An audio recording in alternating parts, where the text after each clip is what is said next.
call to order the Mount Pleasant Public Schools Board of Education regular meeting on September 6th at 6:30 p.m. in the Mount Pleasant High School cafeteria. This meeting of the Mount Pleasant Public School Board of Education is a meeting conducted in the public. It is not a meeting of the public. There is a time for public participation during the meeting as indicated in the agenda. The purpose of today's meeting is to conduct regular business that requires action by the board. These items may include those discussed in a previous meeting or presented to the board for discussion this evening. As a courtesy, please silence your cell phones and stand for the Pledge of Allegiance. I pledge allegiance to the flag of the United States of America and to the republic for which it stands, one nation, under God, indivisible, with liberty and justice for all.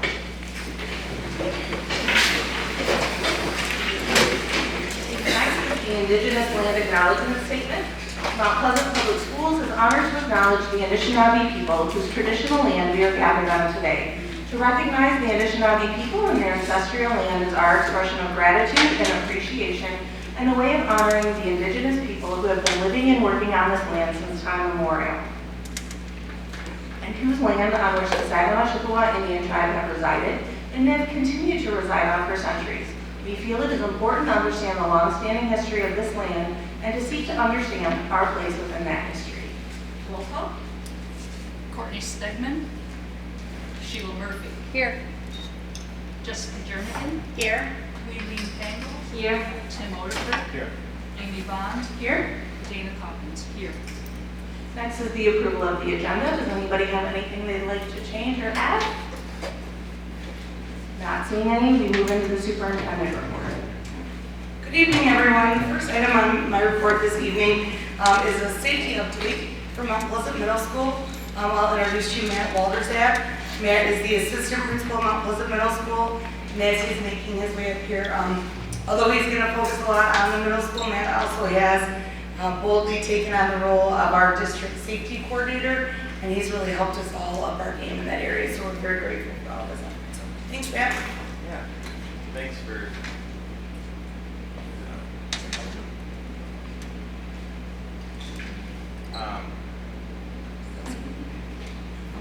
I can talk without it. Just make sure it's in the back.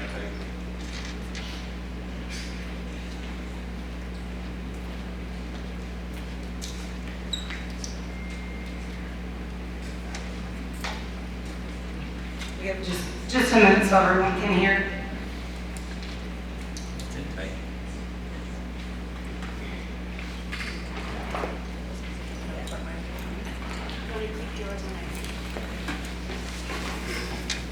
I know, Matt. I'm gonna look at that.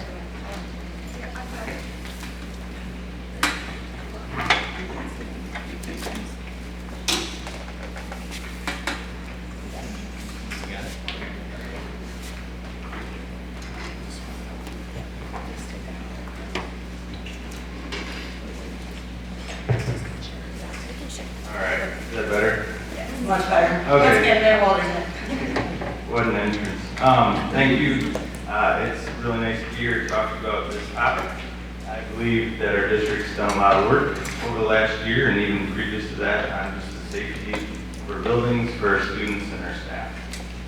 So tonight is just kind of an overview on some of the things we do for safety and some of the updates we've done over the last year to be more prepared. First of all of our buildings have emergency operations plans, EOPs. Each building has a big plan, it's 200 plus pages, and then additionally we've broken those plans down to smaller, more user-friendly versions. We call them our short versions, which are approximately 35 to 40 pages per building. Over the year we coordinated to make these short versions almost identical per building, minus the different map schemes that come, the different people involved in certain parts of that. But the plans themselves throughout the district are all unified.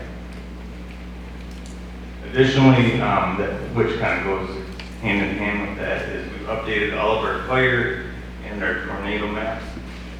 I think if you walk around the district, you saw every room had them posted previously, but they were all old, a little outdated, and and it was a good opportunity for us to update those. They're more detailed with where fire extinguishers are located, where emergency poles are located, and also include building renovations. So that was just a good start to this process to get us all on the same page. And please, as we go through this, if you have questions, just stop me or I'll just keep rambling.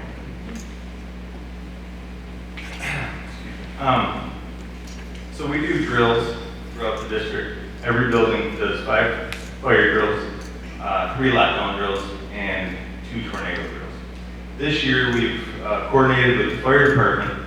So the fire department is going to help us actually operate and be a part of our fire drills. They're going to come in, they're going to help us evaluate these processes, make sure we're doing it the best way we can, take their expertise into account.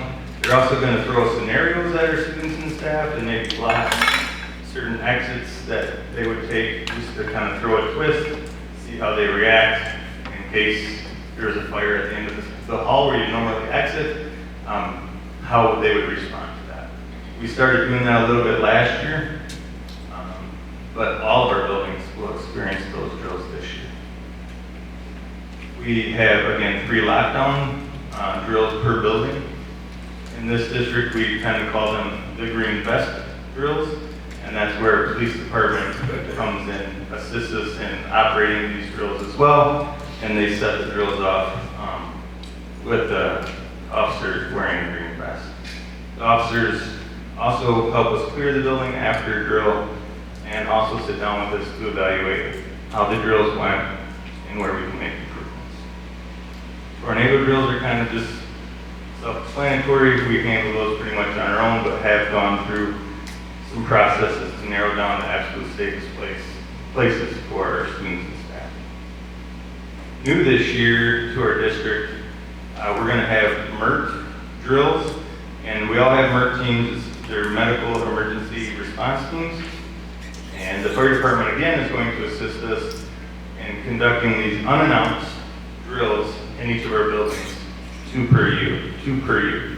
So they'll show up at our door, basically with a scenario, and they'll set up shop somewhere in our buildings and wait for it to be found, and wait for our Merc teams to be called into place and see how we react, and they will critique us on that as well. So that's exciting for me, but let me tell you, it's nerve-wracking for Merc teams and secretaries and whoever when they see these people walking in because they know it's about to happen, but at the end it's good feedback from our professionals.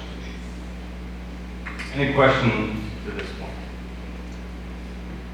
Perfect. So we talked about MERT a little bit. All of our buildings have MERT teams. We have approximately 60 MERT team members in our district. We practice and discuss cardiac arrest procedures, medical conditions, review our students' medical plans, or even adult medical plans if they work in our buildings. These 60 people will be CPR certified and AED trained over a course of 2 years. It's a 2-year cycle, so we're going to revolve that through so our MERT teams can be fully trained through the course of 2 years. All of our buildings additionally have BERT teams. BERT is a little different. It's Building Emergency Response Team. The job or the task of that group is to review all of our safety processes. So every time we have a drill, we get together and we talk about what went right, what went wrong, how we can improve. It's also a big function of communication in our buildings related to safety. Yeah, can I ask a question? Yes, sir. So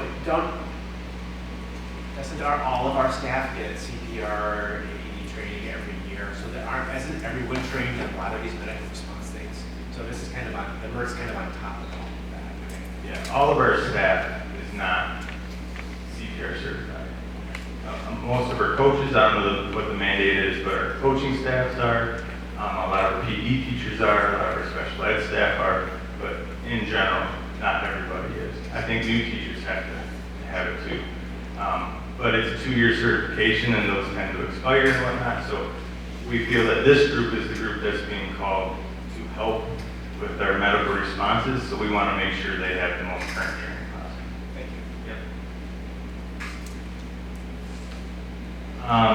This year, we listened as a group, as a team of administrators and such in this district. We brought this up last year and we talked about district safety and the communication piece. And with the new website, we found this to be a great opportunity to include some safety on our website. There's a link attached, and whether you want to go through it now or later, but basically, this is a great resource for our parents. It just helps walk through what should we do if there's a school emergency. It's on what we should use, what we shouldn't use. There's terms and procedures, so if you get a robocall and it says that we're in a shelter in place or a lockdown or whatever, you understand or have a reference to what that means. There's other links there to Alice. What's Alice all about? Visitor procedures, and our okay to say link, which is also on the main website, but it's another source for people to get to and ask for help.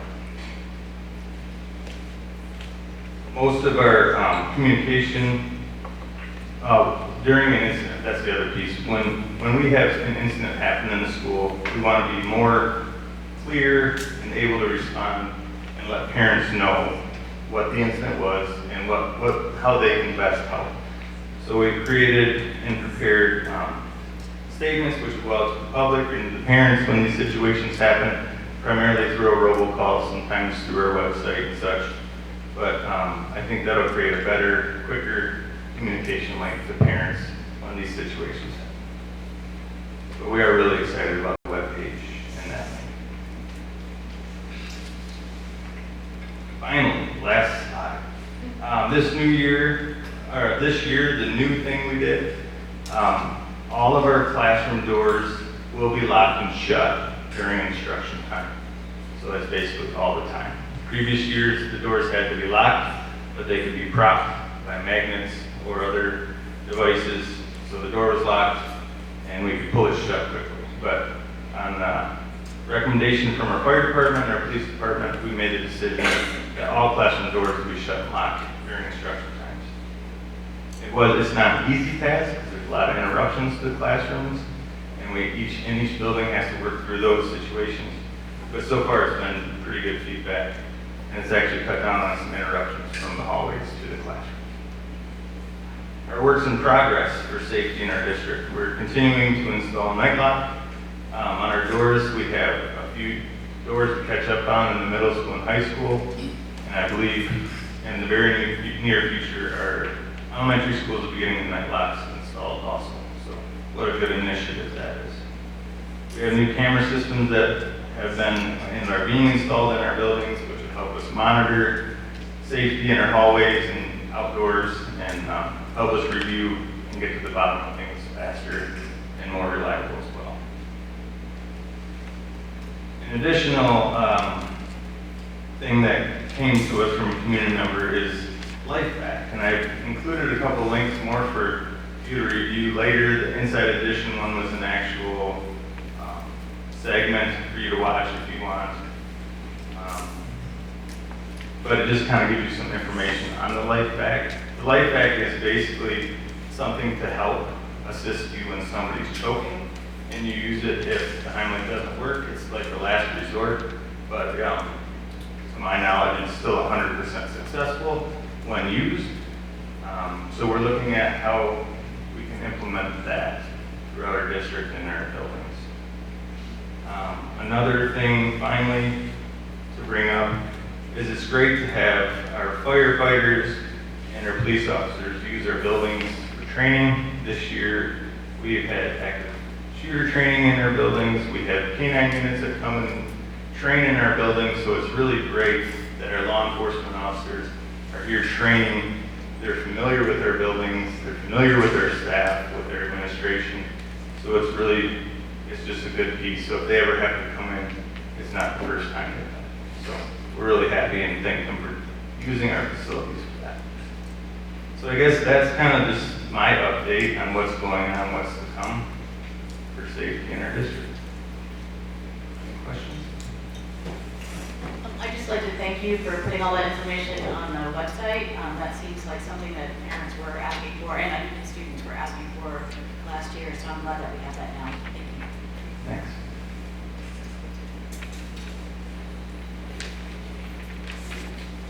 No other questions? I think we're all set. Thank you, Matt. Thank you so much.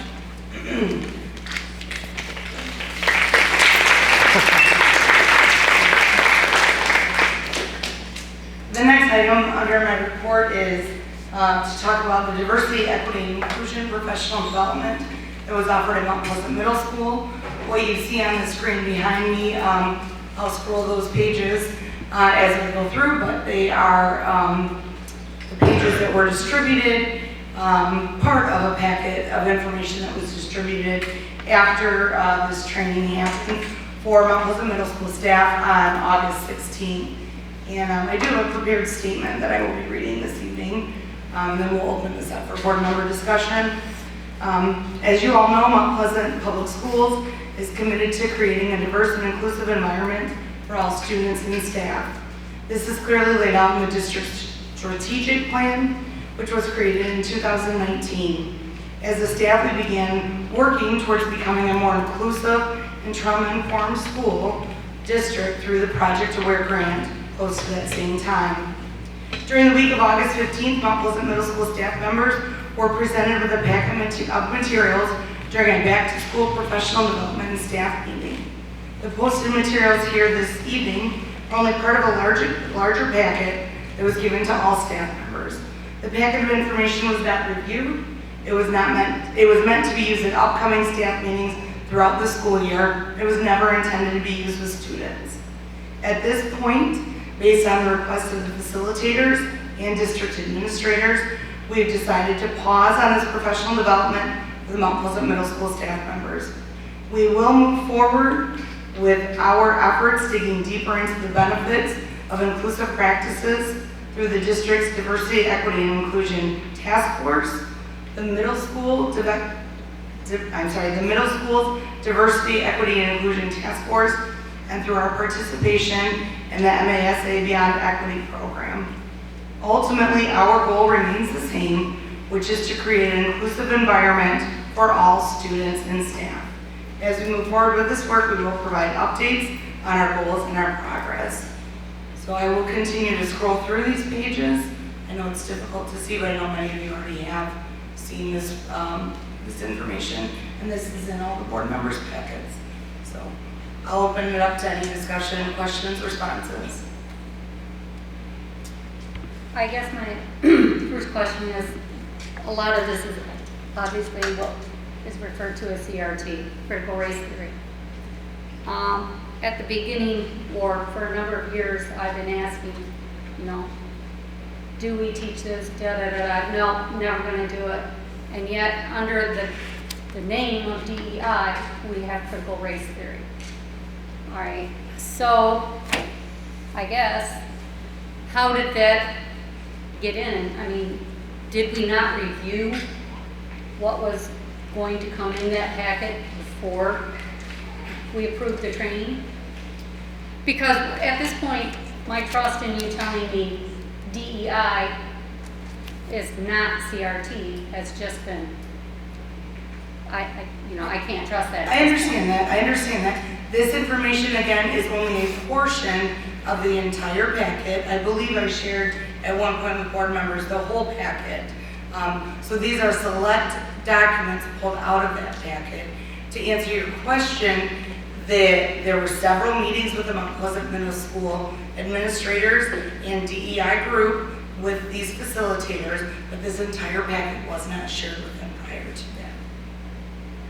So, and again, the packet was not reviewed. They did some team building kinds of exercises and passed that out with the intention of holding additional professional development throughout the school year.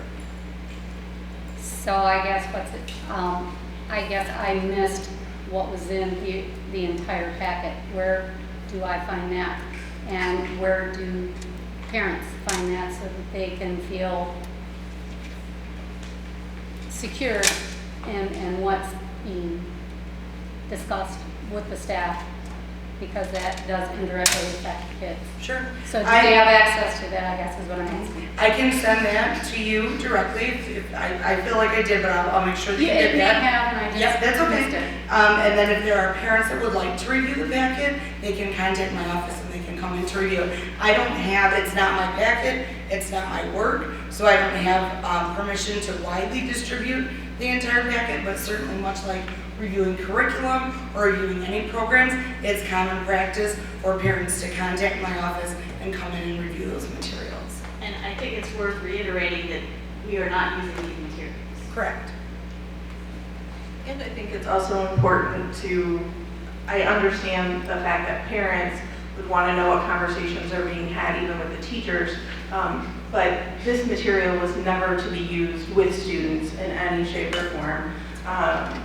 And I think it is also important to discuss or just even mention that there are times that teachers they have meetings where there's plenty of information that's never given to all of the families within the district that would be a part of communication as well. Regardless of the content, I think we should address the long-standing reputation that Mount Pleasant Middle School has, that a small but vocal group of staff members block even the exploration of change. I think that's unfair.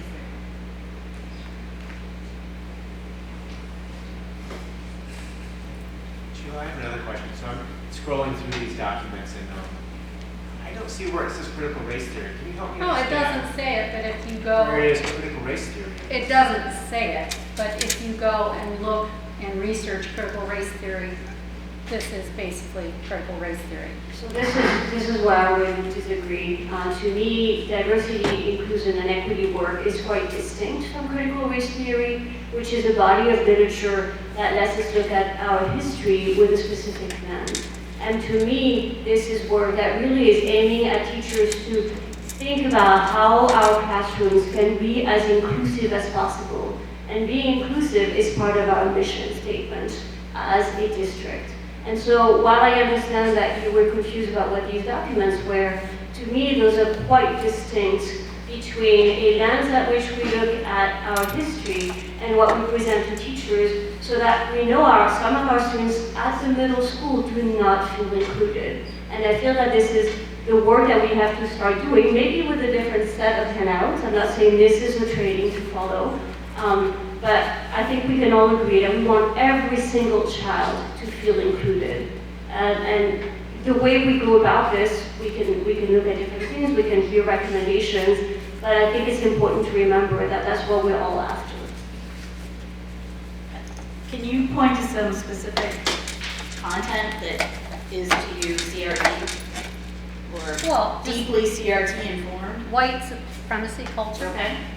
That is. I mean, are you, If okay. you look at just the worksheets, those are basically race, racism, white supremacy, white culture. Okay, but talking about race, racism, white supremacy, and white supremacy culture, that is not inherently CRT.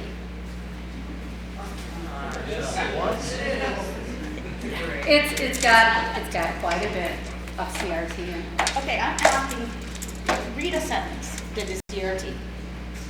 You are saying this and now I am asking. Okay, and I will tell you that I did not bring paper, I am not prepared to say, here, I'll show you this and show you this. But if you read. Okay. Please respect people who are talking. Well, I mean, if you read Ivermec's Kennedy, if you read any of these, this is the tenets Okay. that they preach.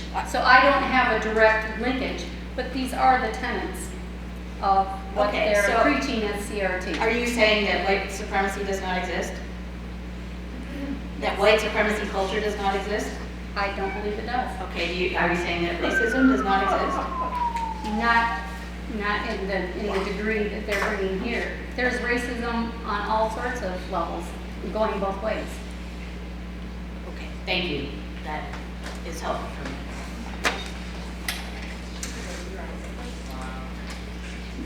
So, again, as I stated, these materials will not be used.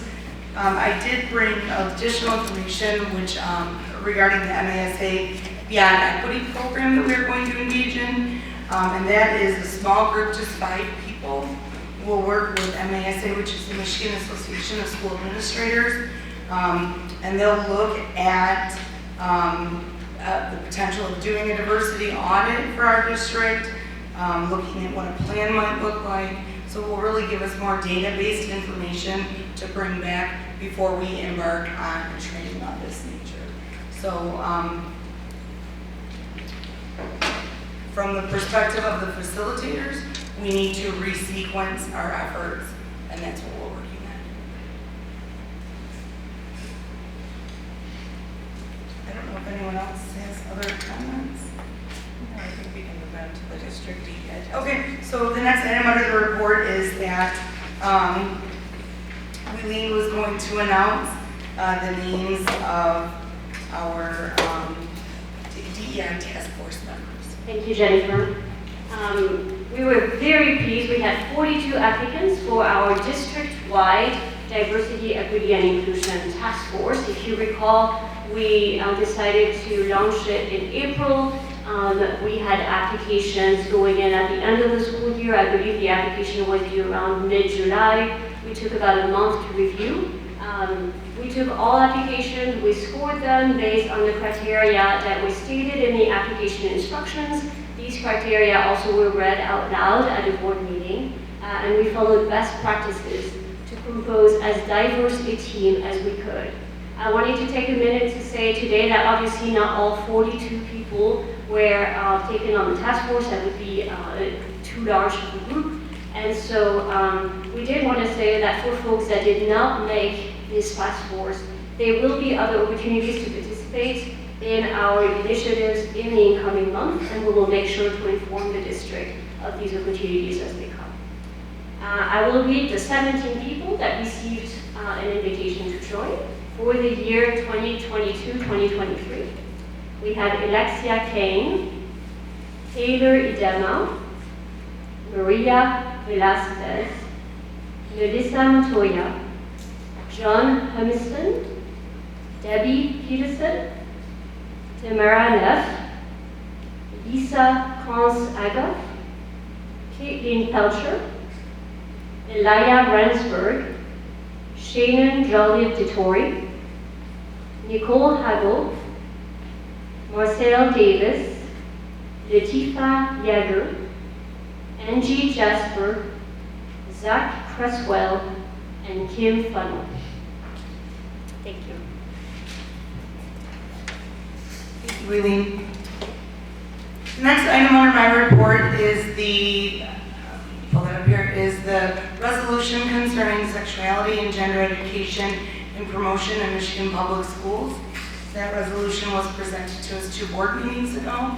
We asked for some additional time to review it and research it, so I put it on the agenda this evening for board member discussion. Tim, you're going to read this one? Yeah, so we thought to make it easier for everyone, so everyone had or saw it. Sometimes it's hard to see.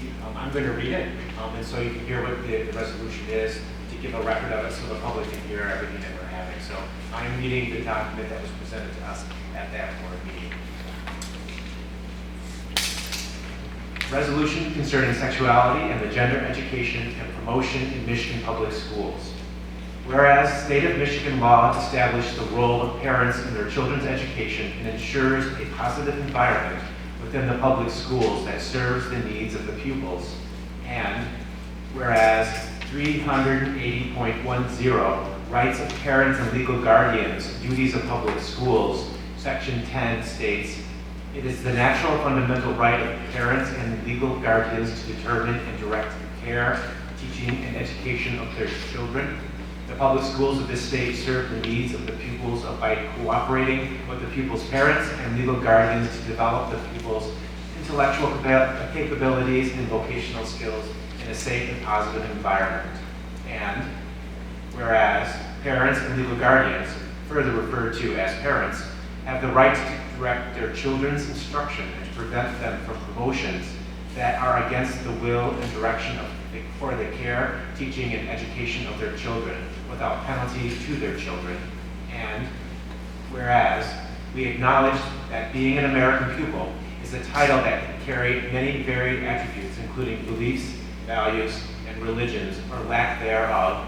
And whereas we acknowledge that the public school system should offer a neutral belief and value system with general education and success of the pupils being the priority, while still offering varied belief and varied options to our diverse American student population. And whereas sexuality and gender are important topics that deeply refer to one's identity and is a deep conversation to take place with parental guidance, and such instruction and discussion should be made available to Americans that choose so for their children. And whereas sexuality and gender are defined as characteristics and behaviors involving genitalia and attractions to whether it be physically, mentally, or emotionally desire of the sexual desires. And whereas instruction, discussion, and promotion of sexuality and gender content within the public schools has caused a division of students, parents, and community members that hold different belief systems, whether it be of creed or religion or simple sexual content, without parental permission. Be it therefore resolved, sexuality and gender instruction, discussion, and promotion be reserved solely for content in sexual education class, and which requires parental permission and no consequences to the child for opting out of such classes. And in such a case where it must be inserted into a different course, parents must opt their children into the instruction, discussion, of the promotion without consequences for lack of participation, and with alternative courses with a different plan offered, a different path offered. And be it finally resolved, administrators shall be responsible to oversee the opt-in, opt-out forms, shall oversee appropriate alternative curriculum, and shall hold staff accountable to work in collaboration with parents as parents determine the direction and care they seek for their children and within the public schools that serve the needs of the pupils through their parents. That's the entire resolution that was presented to the board.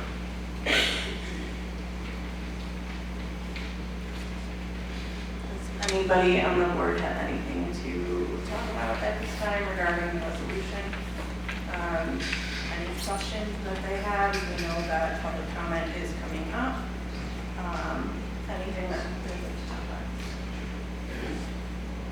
about? I would like to say that with the thought and effort that's gone into this, resolution, I would like to see us vote on this at the next meeting. I know this is a committee of the whole, and this is not a voting time, but I'd like to see us come to some resolution I guess, at the next meeting. I'd like some idea of what this would mean. I mean, I'm really not,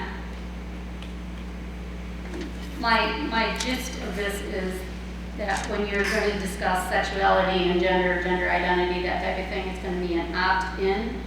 So nobody has to unless they want to take the class, but I guess at that point it depends on who makes that decision that this is a,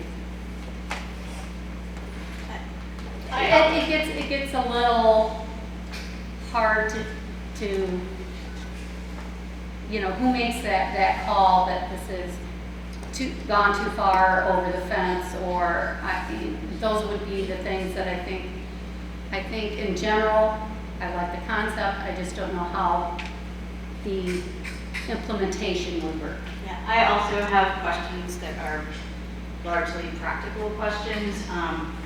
One of them is that, you know, we don't have a class called gender ideology. You know, we don't have a class called, you know, sexual preference. We don't have a class called attraction to genitalia. These are things that might come up in context of history. They might come up in the context of literature. They might even come up, you know, if a third grader talks about, you know, her dad's taking her to, you know, Disneyland over a winter break. Like, these are, no teacher can decide or determine at the beginning of the trimester exactly what is going to come up in the classroom.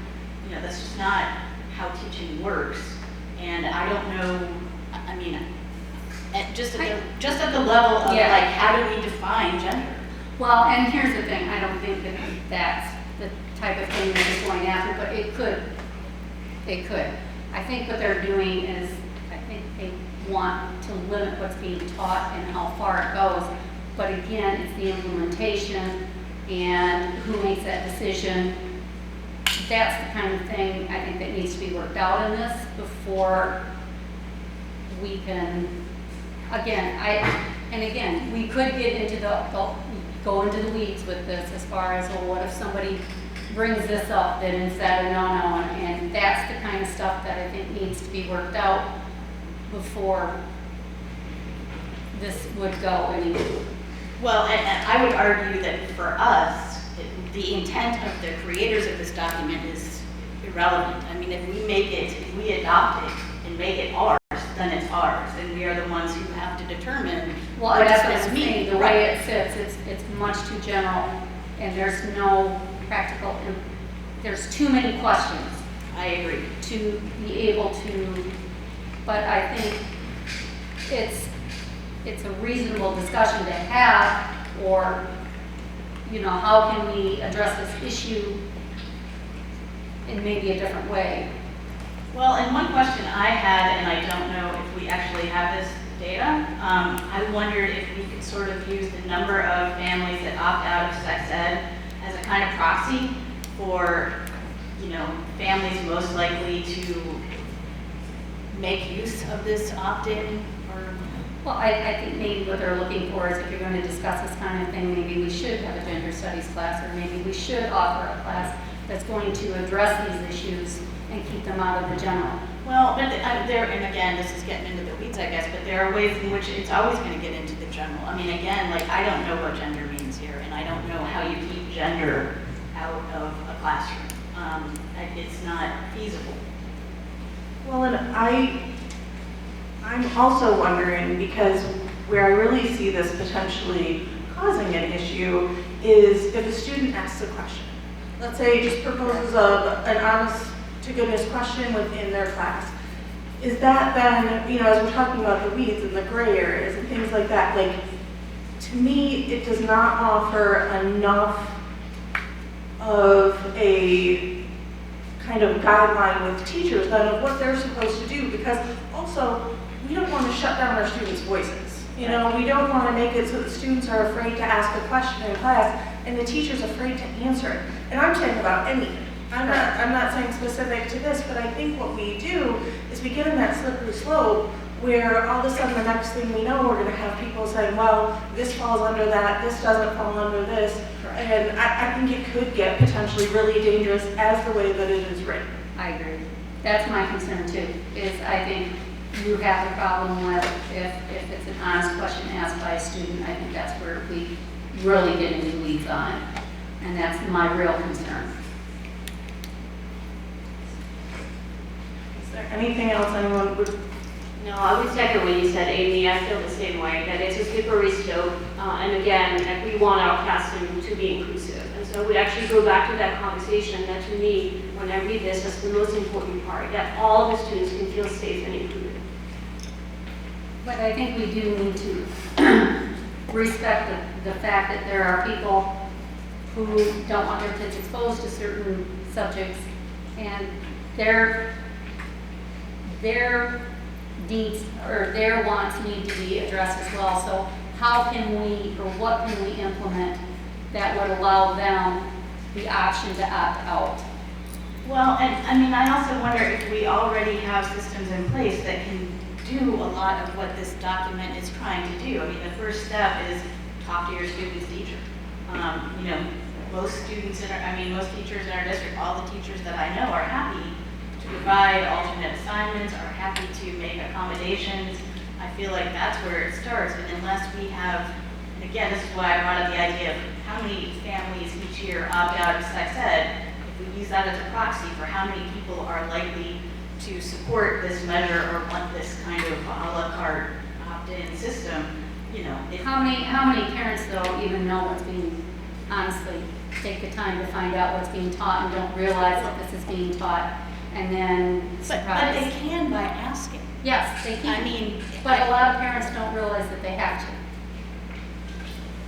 You have to realize that there are a lot of parents that are sending their kids to school not realizing this is being discussed and agree or disagree that that's true, that is happening.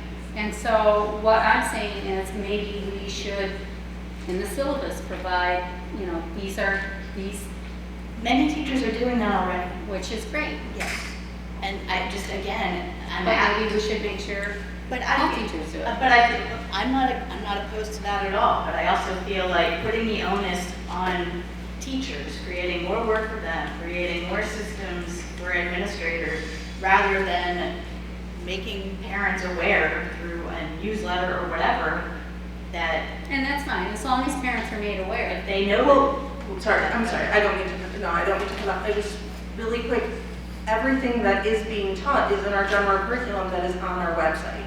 So at any point, any parent can go onto the curriculum, any community member can go onto the website and read the full curriculum of what's going on. And maybe the promotion for us is to remind parents that they have access to the entire curriculum on the website. So I understand that maybe the teachers aren't putting that directly out there, or some of them are, or we're inviting conversations or things like that for the students and the parents and the teachers, but they do have access to it now, is that correct? And we saw it in previous meetings, we saw where it was on the.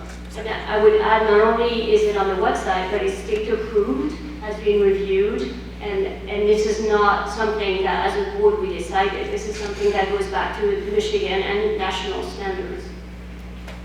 And just, maybe it might be a matter of semantics, but just to be clear, currently we do an opt-out system where this resolution is clearly asking for an opt-in system. Correct. The hesitation from a school perspective with an opt-in system is that we often don't hear back from all parents. And so then it becomes this gray area. If we don't get something back, they've not opted in, but they've also not returned the form to say that they're opting out. So much like field trips, we have you sign a blanket field trip form at the beginning of the year, and then we say, hey, you don't want to go on this field trip, you can opt out. But if we don't hear from them, then we're able to still go. So we have those processes in place. Many of our teachers do put that on their syllabus already.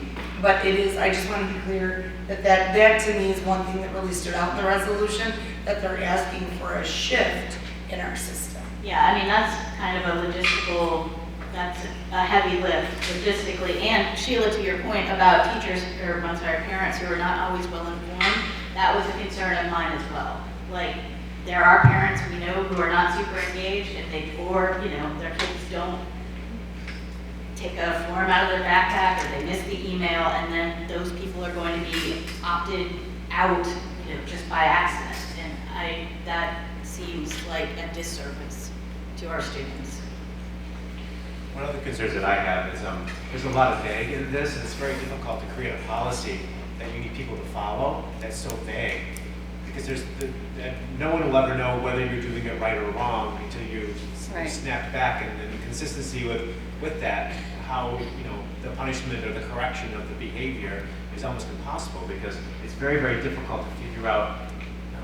Even if you trim this down to be just less language, it's very vague, and what would be very hard for anyone working anywhere to understand when you're doing it right or when you're doing it wrong. That's my problem with Because really it says the resolution is to anything to deal with sexuality or gender needs to be opt-in, right?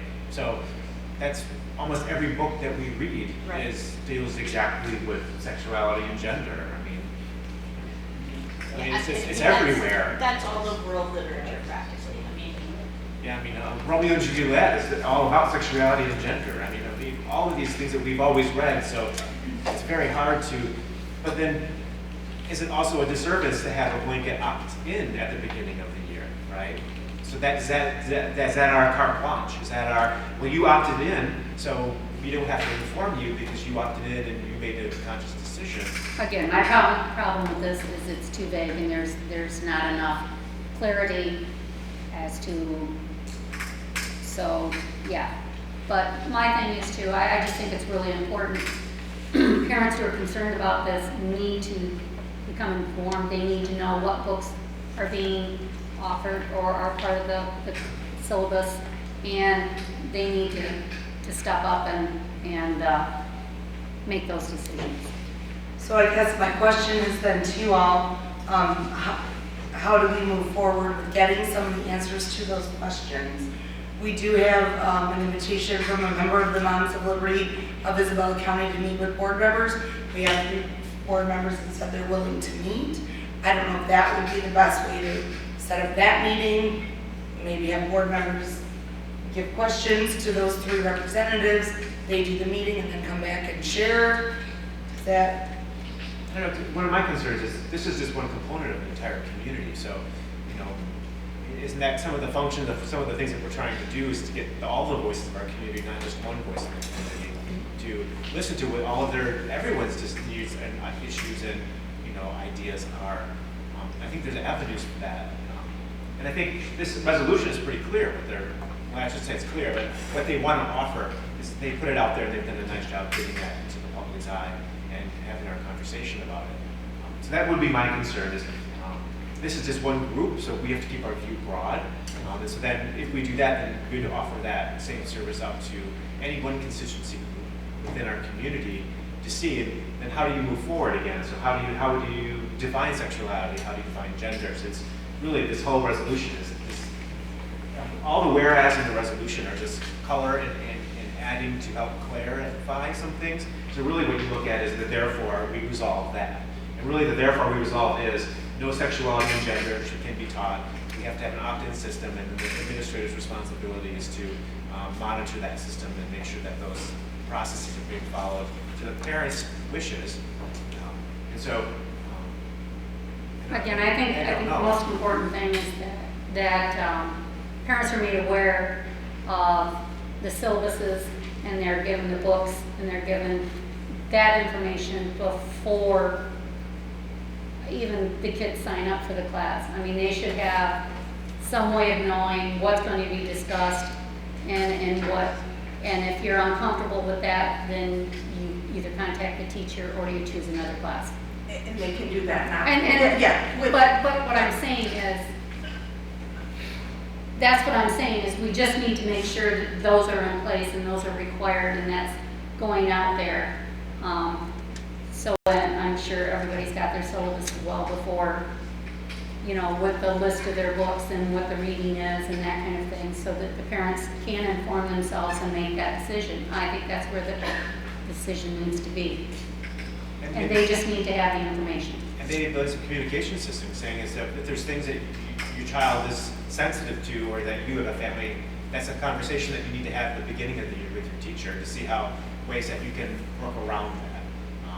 You know, there was some coloring in here that, you know, without any kind of repercussions, I mean, educators can go so far, but sometimes you can't do complete protections of everyone all the time. So that's a hard thing, another thing hard to manage too. So what do you do if the parent and the teacher come to a conclusion that the child doesn't want to hear Romeo and Juliet, and so during that they're going to read Macbeth instead.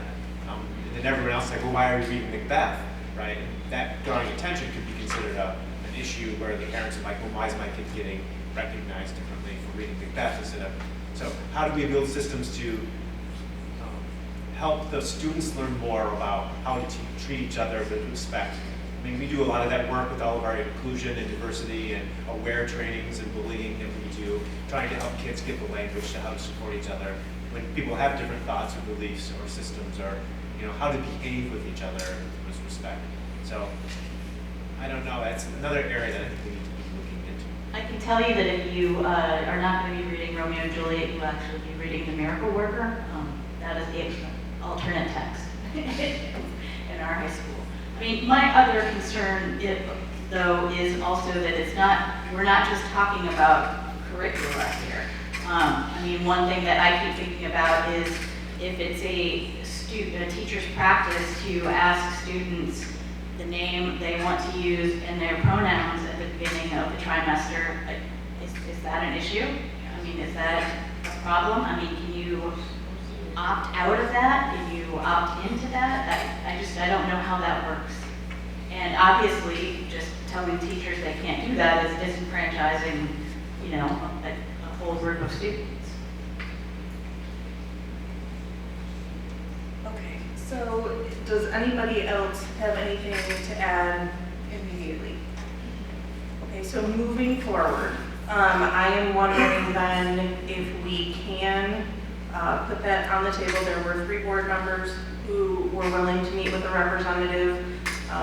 As Tim had mentioned, that also then opens to the doors to any other group that would like to set up the same type of meeting. So I need to ask the board if that is the direction that they want to go, and if that is a commitment that they are willing to make for the individuals who are willing to do that. What's for one is for all.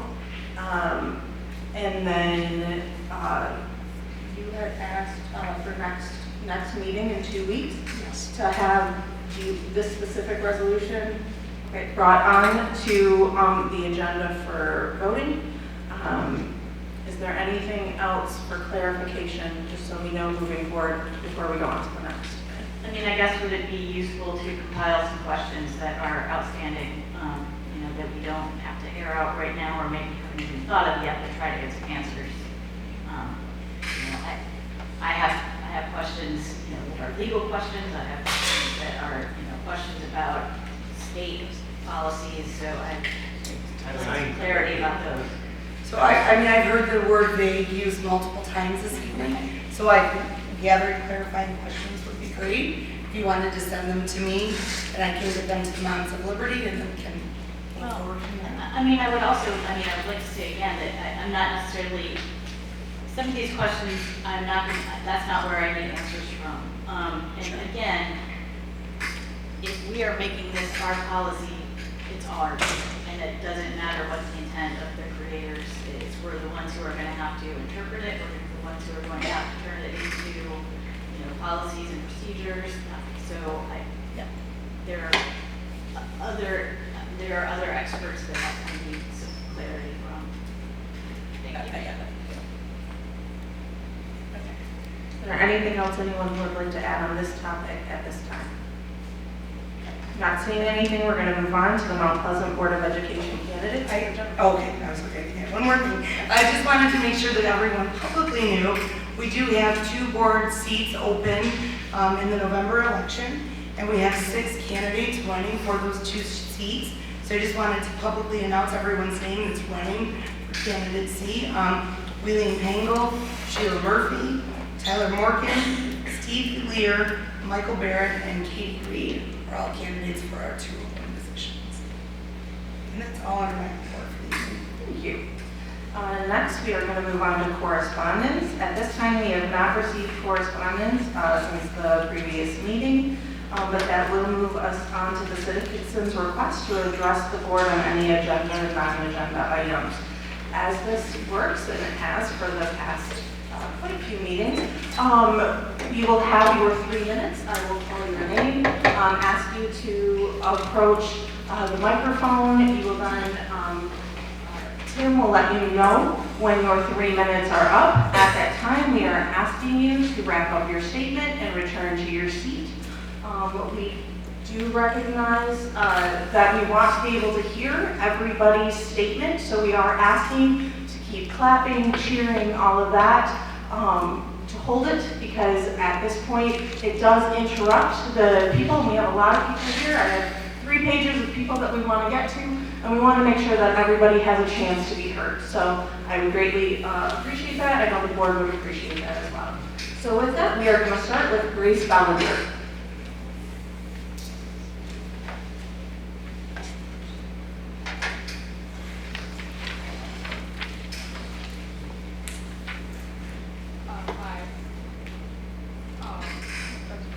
Can you speak a little louder, just into the microphone, and you'll be a little closer? Thank you. I wanted to talk about mental health in the schools, because, I mean, it's no secret that there are a lot of kids who struggle with that, and I wanted to talk about adding more mental health professionals. Because while we do have 3 who are specifically trained in, dealing with that stuff, we do have a few thousand students. So there are a few who don't do so well and are bound to fall through cracks. That I believe if we had more mental health professionals, would. Because I believe that a lot of kids would benefit from this because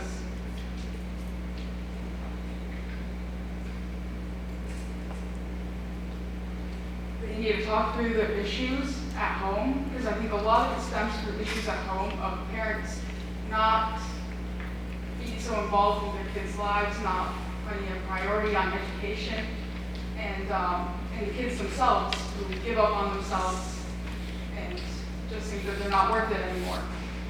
And so I think if we had more mental health professionals in the school to help these kids who fall through the cracks and don't believe in themselves, whose parents don't believe in them, then we would have more successful students who can talk through that. Yeah, I think that's about it. Just wanted to bring that up. Thank you.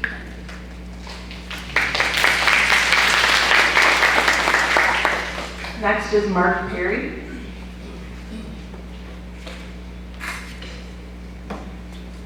Mark Perry, critical race theory. You call it diversity, inclusion, and equity training. It's teachers teaching the teachers, or a trainer teaching the teachers. But trust me, it's a camouflage term for critical race theory, or CRT. It's feathered throughout the documents that were shown briefly on the screen. I'm going to go over a couple of these examples so you know exactly what we're talking about. But let me first, before I do that, I want to repeat what I said at the last meeting, that CRT is racist indoctrination and is intended to make white children feel guilty about their white skin and heritage, and by extension, our nation's founding principles, traditions, and history. For children of color, non-whites, they are meant to feel perpetually like victims, constantly oppressed by their white classmates. This therefore rises to the level of indoctrination, and these thoughts and feelings will follow your children throughout their life. One of the teaching modules that's included in the packet referred to earlier, here's the first one.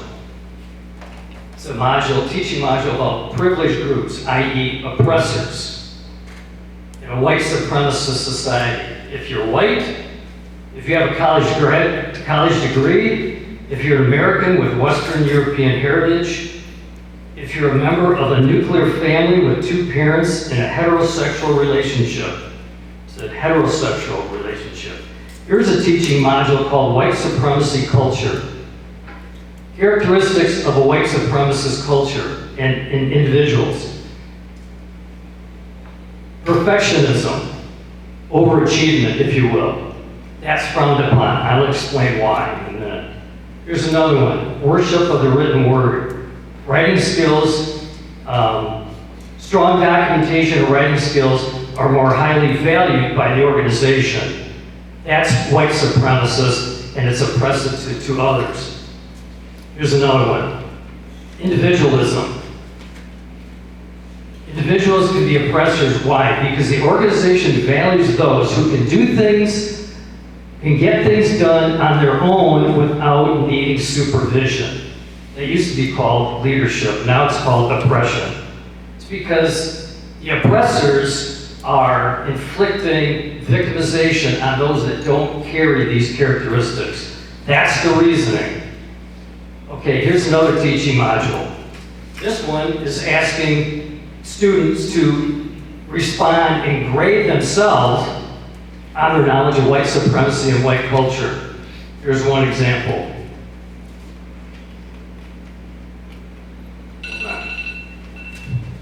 Hold on.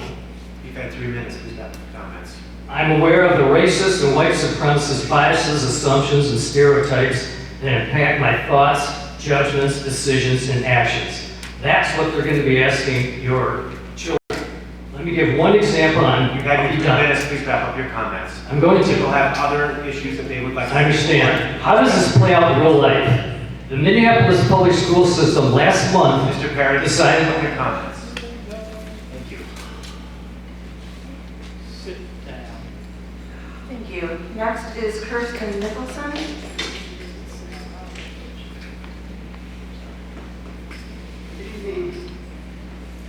you. So I feel strongly that as parents and as educators, the most critical endeavor of all of us is to raise our young people so that they become self-sufficient, independent, critically thinking adults that can navigate this world on their own, because we're not going to be around forever to make decisions for them. One of the best ways to do that is to be educated, at least to a fundamental level, so that you can navigate the world, and to learn critical thinking and problem-solving skills.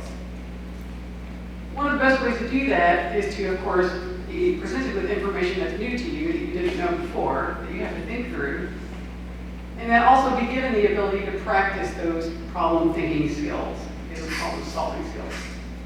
Often what that means is that you're going to be exposed to ideas or concepts that are maybe uncomfortable to you, but if you can get those questions answered that you have, both as a young person and as an adult, it often eases that discomfort, and you come to a resolution in your mind about what to do with that information. It's definitely the case that we're not going to be around forever for our kids, and they do have to think on their own. And the minute you try to tell them not to learn something, or to take some information away, or ban books, or take away information, that's immediately what they're going to gravitate towards. And you can't control what anyone thinks. They're going to do with what they want with that information. So by virtue of that, I think it's important to actually be exposed to certain ideas and to challenge them. And this presents a really amazing opportunity for us as parents and educators to have those conversations with our students and with our children. You can talk to them about exactly how you feel about what they learn in school, what you think about it, if you embrace it or if you don't, but you can talk about it with your students. But if you try to hide that information from them, they don't get their questions answered, and neither do you. I think if you have any issues with diversity, equity, and inclusion training, you've probably never undergone it. If you really don't want your rights trampled on, then don't take away anybody else's ideas and equal rights. I also think that if you have any trouble with LGBTQ issues, or if you have any trouble particularly with learning our unvarnished American history, that probably suggests that you're part of the problem. Thank you. Thank you. Next is Kathy Willamette.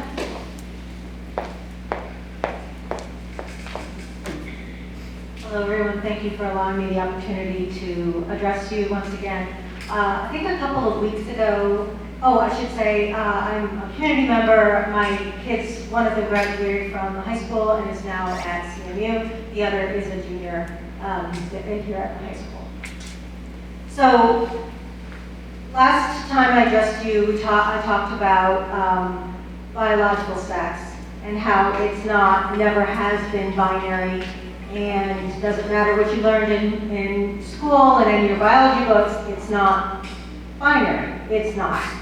And I was thinking about what I could talk with you about today regarding gender, which is the other piece of that, and especially since what we're talking about is how we talk about gender in the classroom. Two things happened in the last day or so that made me think these are the things that I should talk about. One, because I'm a CMU parent now, I'm on the CMU parent Facebook page, and so I get to see all the posts of people that post things on questions about what's going on. And one parent posted that her son had in one of his classes, the faculty member went around the room and said, everybody say your name and say this and that and the other thing, and the pronouns. And she was wondering, why do people need to do that? Like, why is that part of something that you would take class time up to do? The other thing that happened to me in the last couple of days is that I'm got a position where I have administrative duties, and so I had to take HR training, administrator training. And administrative training was on cisgender, transgender, non-binary. Not only, but this is the module that I got to like literally today. And so I want to read you, this is corporate HR material. okay? Which means that this is important that the corporation, and this is a standard HR module, this is not a CMU module, this is a standard HR module for how we need to understand our employees. And it says, doctors assign babies a sex or gender at birth, typically by looking at the baby's anatomy. Some children grow up and match these expectations and are called cisgender. Transgender people have an assigned birth, sex, or gender that does not match their actual gender identity. It's also possible for someone to grow up and feel like neither a man nor a woman. The umbrella term for this is non-binary and includes many different genders. Goes on to say that 90% of transgender and non-binary people have experienced some kind of workplace harassment and mistreatment, which is why we have training. 25% have lost a job because of bias.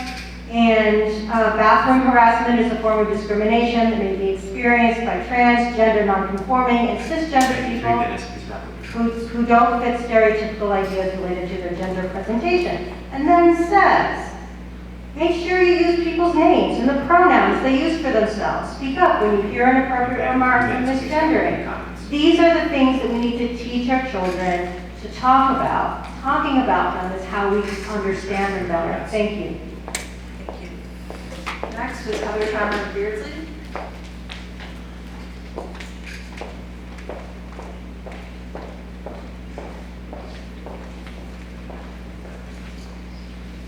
Mount Pleasant Public School Board, thank you for the work that you do. I appreciate your service to our community.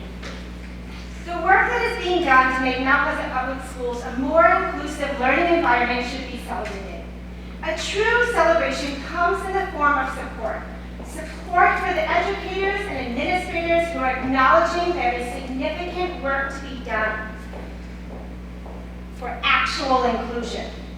I feel incredibly fortunate to live in a district with educators and administrators, like at the middle school, who are working together to create a school. They took action to make a truly inclusive environment. What a wonderful goal. How can we possibly argue with that mission?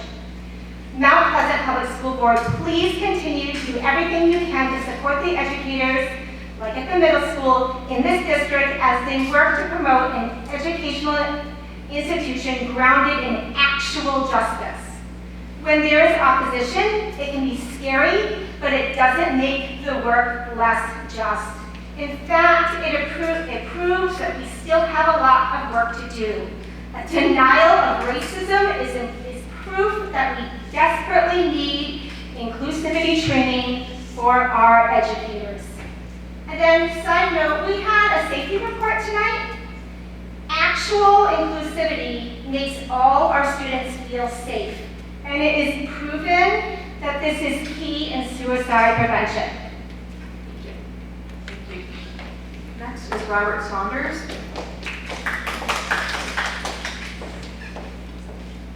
Hello, my name is Robert Saunders. I'm a sophomore here at the high school. I'd like to talk about DEI today. The main reason I'm talking about this is it focuses on teaching all of our teachers and our staff members about equity is my main problem with it.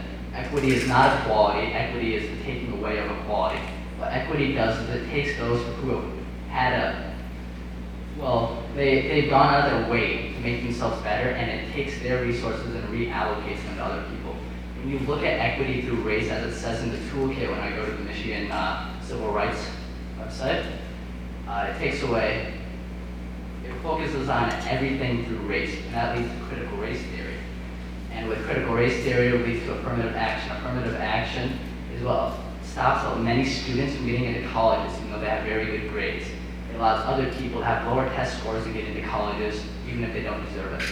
The other thing I'd like to, with DEI, is it focuses on all of these teachers looking at everything through race, which will influence the students, whether they mean to or not. The teachers always having a bias based on race will cause the students to pick up on some of their biases. The other thing I'd like to mention is we talked about the gender. I think it was Moms for Liberty. We talked about getting parental permission for that, and a couple of questions were brought up, like what is gender, and where do we draw the line here? The main line to be drawn would be sexual content that goes outside heteronormativity. So most of the times, a lot of parents, Christians, will not accept that, whereas some people who are okay with LGBTQ, like, don't promote it, not okay with, I should say. A lot of them would be very fine with teaching heterosexuality as well. The main thing would be Christian parents who don't want their children learning about, like, well, being influenced by homosexuality, like in the book Black Enough we had to read. The other thing about gender that I brought up is there's a very easy way to define gender. There are two genders. They are assigned at birth. They're male and female. Genders do not go to a certain person. Genders are descriptors or adjectives meant with the words assigned to them, such as el and la in the Spanish language. That's all. Thank you. Next is Rosenberg.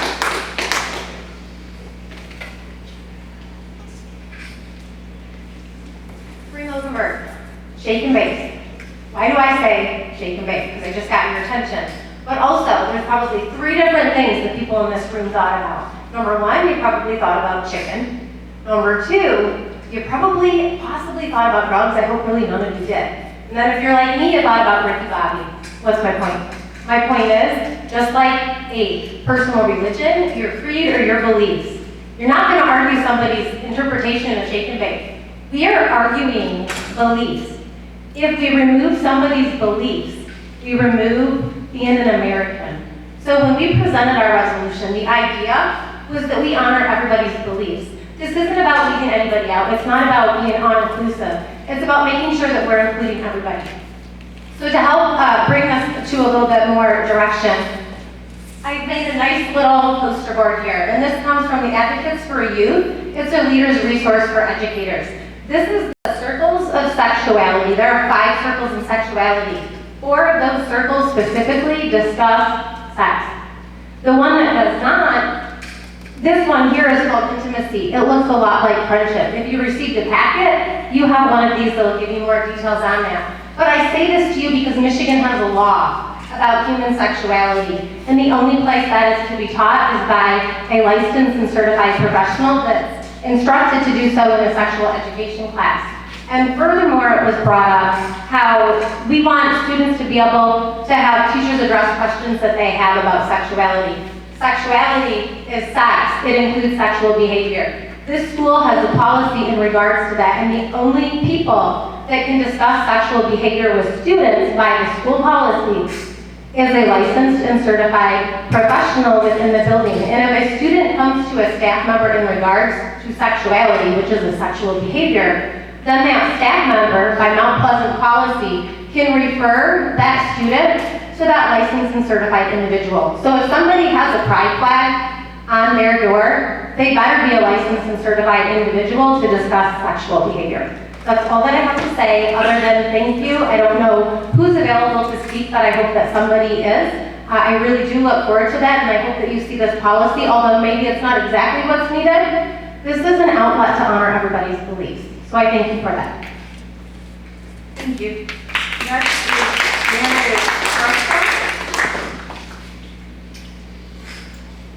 I'm sorry if I said that wrong. Is Janet or Jeanette Cresco? Oh, okay, no problem. Thank you very much. Next is Tyler Morgan.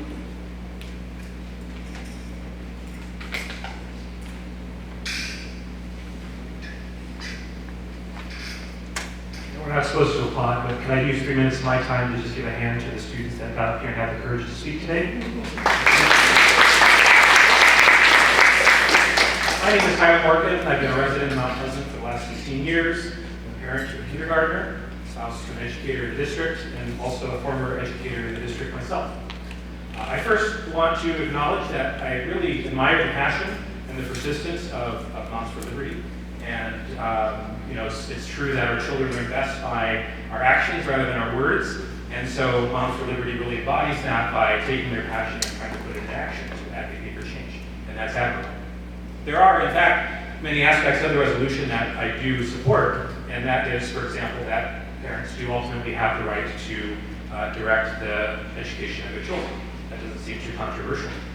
However, what has become clear is that a lot of the stated outcomes, or the desired outcomes in the resolution, are actually already happening today in our district, such as an opt-out method, or there are various systems already in place. So reinventing the wheel, maybe not necessarily something that we need to do. The issue isn't so much the resolution itself, it's the false premise that the resolution is based on, that there is this pervasive epidemic in our public schools that is promoting liberal ideology, which just is simply not true. And as a former teacher myself, I can assure you of two things. One, there just isn't any time for that during the school day, right? Almost every minute of my day as a teacher was planned out by some higher objective, whether that was a curricular standard set by the district or some content standards set at the state level. I had some freedom over the how of teaching, but the what was largely already decided for me. The second is that in order to even get students to consider a liberal mindset, if you will, that takes quite a bit of persuasion. And as someone mentioned earlier, that getting kids to think a certain way that you might want them to think, that's a very difficult thing to do. And believe me, if I had that kind of persuasive power, I'd be trying to get my students to get their assignments in on time. That's what I'd be focused on. So, the assumption that our schools are just out of control with liberal bias is just simply not true. And I know that a lot of you receive a lot of unfair criticism as board members, just like our teachers do, that you're promoting your political beliefs. But actually, this discussion today of this resolution is evidence that you're not, and that you are taking into consideration all sides and all aspects and all voices, and that for that really should be applauded. So I thank you for that. I thank you also for your continued service to our children and our community. Thank you. Thank you. Next is Iris Wayne.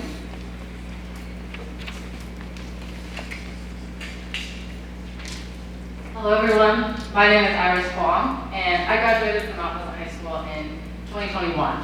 I am here today to stress the importance of an inclusive educational environment and hope that the school board will take actions to bring your diverse student body together and not divide us apart. During my time in high school, my teachers cultivated an unbiased learning environment that gave us perspective on each other's different backgrounds.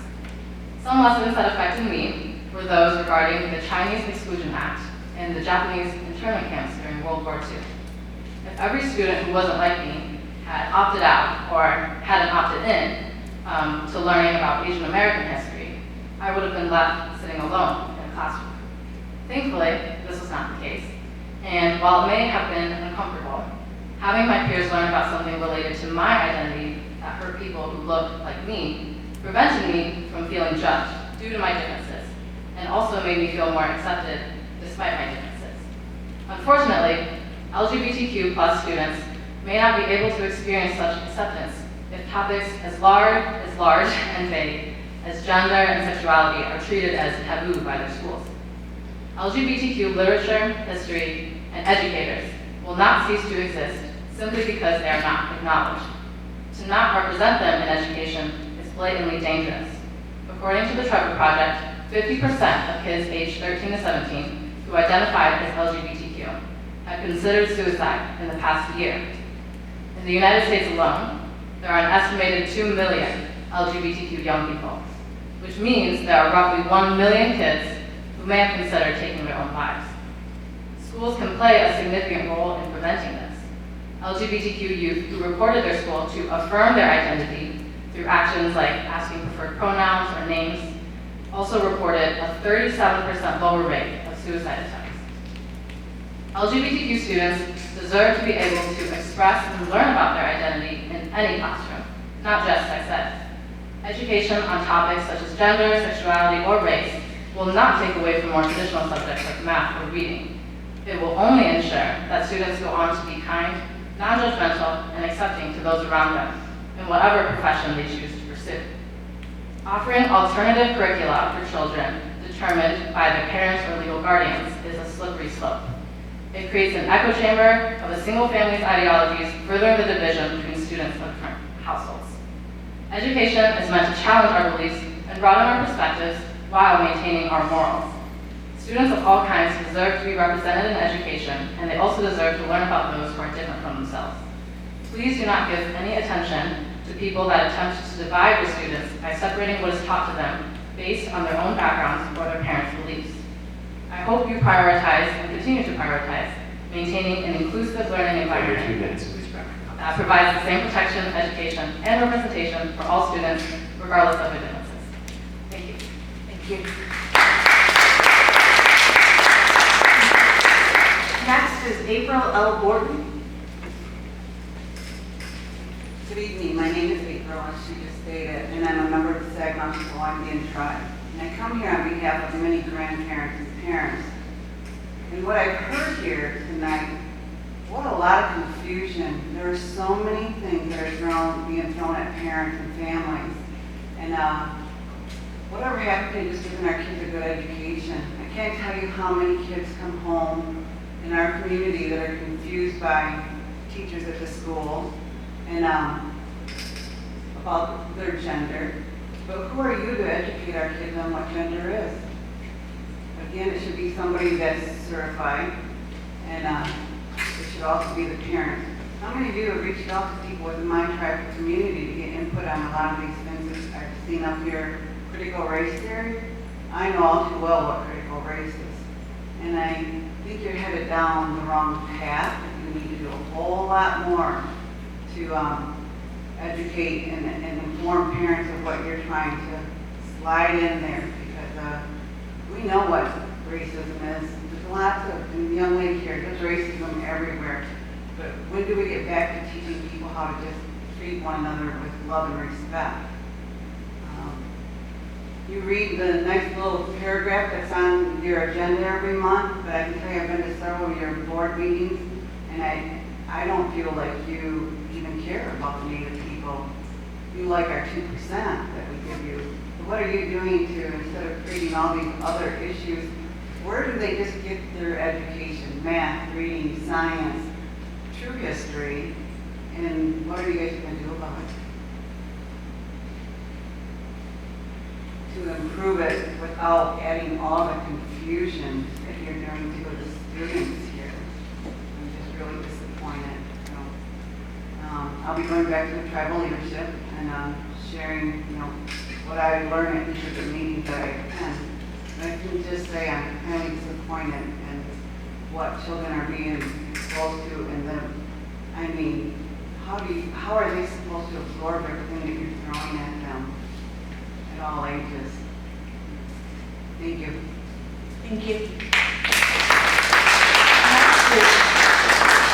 Next is Roxanne Fleer.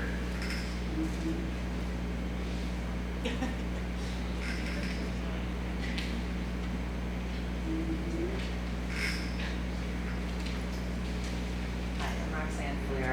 Sorry, I had to use the restroom. I left my speech in my purse one second. Sorry. Okay.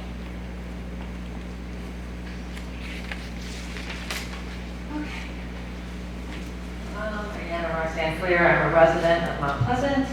My son is a senior this year at Mount Pleasant High School, and I too graduated from Mount Pleasant High School in 1988. I'm also an employee of the district as a special education paraprofessional here at the high school.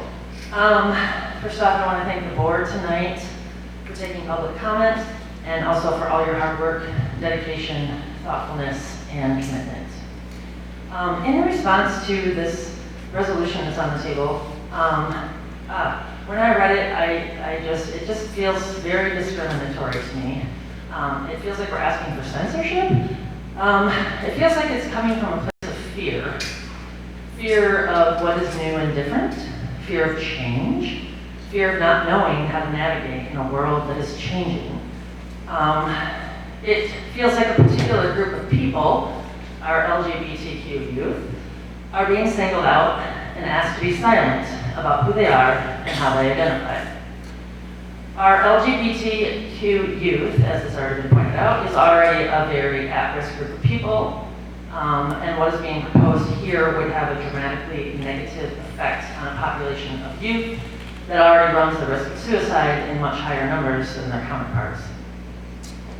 I feel like this group of people would feel like you're asking them to disappear. And I have heard some of them say that because I work here in the building. And unfortunately, yeah, that is how they feel. They feel like you're asking them to disappear. This resolution is asking that, I'm sorry, I got off my thing here, I'm sorry. In order to feel included, children need to see themselves in the stories that we tell and share. And this resolution is asking that some people's stories not be shared and not be heard. and that is discrimination and censorship. And these are not the American values I grew up with. The school's job is to educate, not censor. And I think we need to educate our students on these matters, not keep a code of silence and bury our head in the sand. Education leads to understanding, and understanding leads to compassion, and compassion leads to love. And the opposite of love is fear. Which again, is what I believe this resolution is truly based on, a fear of what is not understood. A few weeks ago, I'm sharing a personal story with you. I had some friends over to my house who had never been there before. And I introduced my son to my friend's 6-year-old daughter, who said, bless her, "You don't look like a boy. Oh, I thought you were a girl." And my son said, "I'm a boy." I was into that conversation. The next day, my friend texted me to let me know, that she found a great book called I Am Jazz. And this is a children's book that explains what it's meant to be transgender. And my friend said that this book made sense to both her children, and she observed, isn't it funny how adults have all these fears and concerns about all these things, but kids are immediately accepting? Yes, I will skip some things then. But at any rate, I do ask the board, please give this very careful consideration and think about the harm this resolution would do to our LGBTQ youth who already face enough adversity as it is. And in my opinion, the harm it would do to all of our students. Because sheltering our children from that which is merely new and different is a misguided attempt to protect them, is truly not giving them enough credit. Thank you. Next is Justin Henry.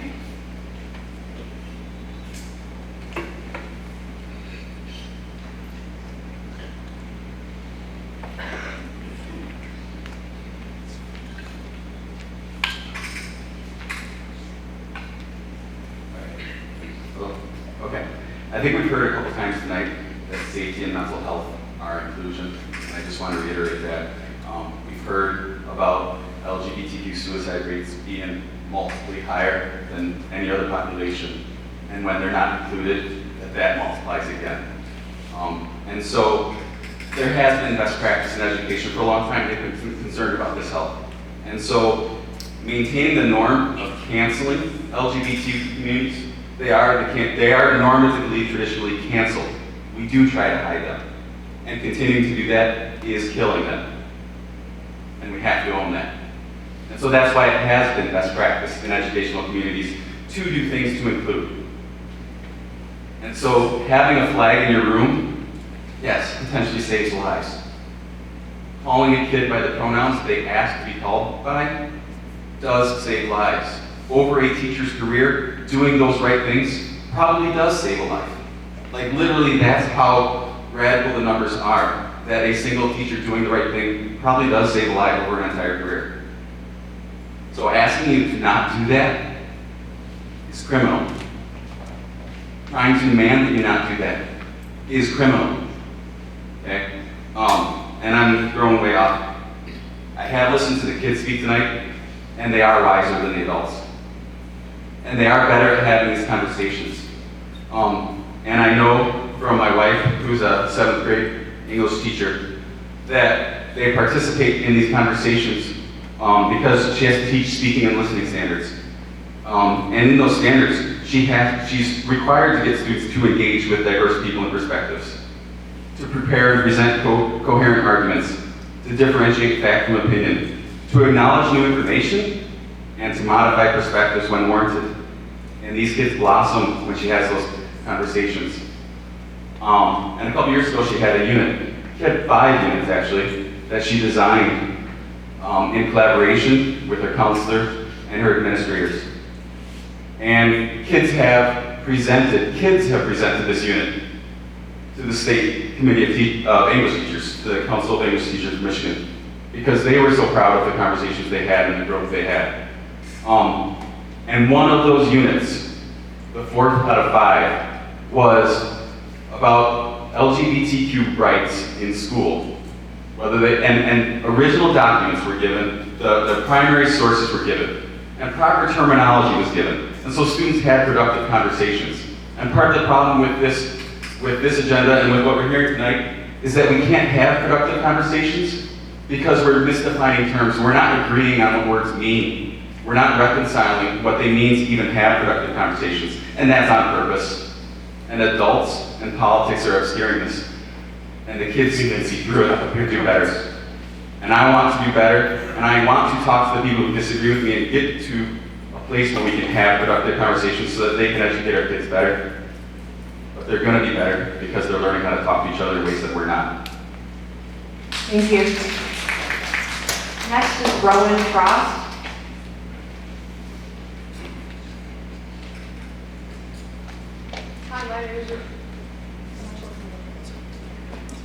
Hi, my name is Merc Drills. I'm a sophomore here at this high school.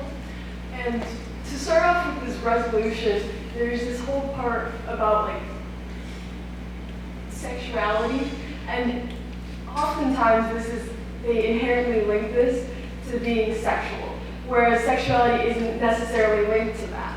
Because simply, if somebody asks, what does gay mean? And it's just like when a boy loves another boy, and lesbian, when a woman loves another woman. That statement has nothing to do about sex. And inherently applying sex to those standards leads to the demonization and this view towards homosexuality as sinful and as negative. And so this viewpoint and what is being presented clearly stems from that homosexuality, and passing resolutions to bend to those who are homophobic. What does that say about the school system, first off?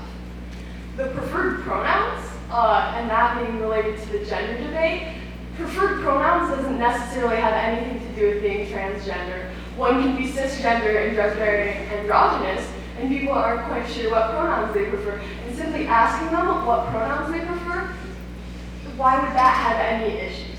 Honestly, having preferred pronouns being asked by a teacher should almost be required because it lends itself to inclusion. And having teachers always following that, not people picking and choosing which teachers they tell their pronouns to. And being scared of sharing their pronouns because of their own safety among the students. So even pushing or showing this resolution really shows the students here and the parents of the students here what type of things can pass in this homophobia. And it's scary. I'm scared, you know? And then with this opt-in program of learning about gender and sexuality, if we have to opt into learning about gender and you can't ask anyone their preferred pronouns, that means everybody should be called by they, them pronouns. Everybody is then non-binary because there's no gender involved. So, critical race theory, if that makes you feel guilty, I don't think that has to do with critical race theory itself, but more so about you. Thank you for your time. Thank you. Next is Henry Wayne.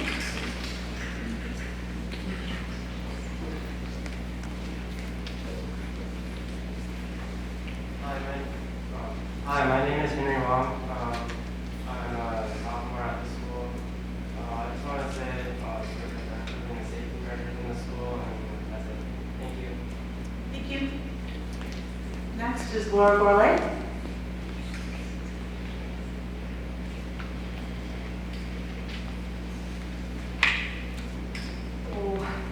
My name is Laura Gourlay.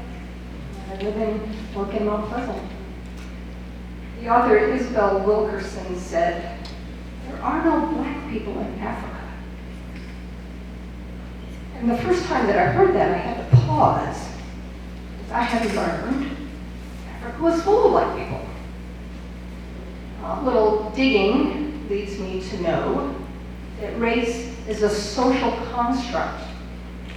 A social construct that advantaged so-called white people, so much so that we became to think a long time ago that black people think the 3/5 compromise that saw enslaved black people as 3/5 of a human, so that their votes could be weakened. A legacy that we're still dealing with today. I think something I've learned about, I identify as a white person, and I never had a conversation with my child about driving while white. Didn't come up. I've learned that some black and brown people have to have a conversation with their children starting quite young to be careful walking in the world outside of their home, because they will have dangers that my white child did not have. There is such a thing as white supremacy. Learning about that for me has been freeing, not problematic, but actually helpful. Talking about white supremacy is not CRT. Talking about white supremacy is not CRT. It's talking about a history that advantaged people that are so-called white based on nothing, false science, that invented something called race that isn't real. Jane Elliott, the famous, the person that did the Black Eyed Balloon study, she's still alive and still doing workshops. She says, you know, really, we're all black. We're all different shades of brown. And there is no such thing as white people, really. No such thing as black people, really. But yet there is something called racism, and we are living with that terrible tragedy. And in order to move past that, we have to talk about it. I am not responsible as a self-identified white person for racism, but I am responsible to the future to talk about it. And if you can't talk about it, maybe that really does say more about you, as Roland beautifully stated. Thank you. Thank you. Next is Chris Batzner.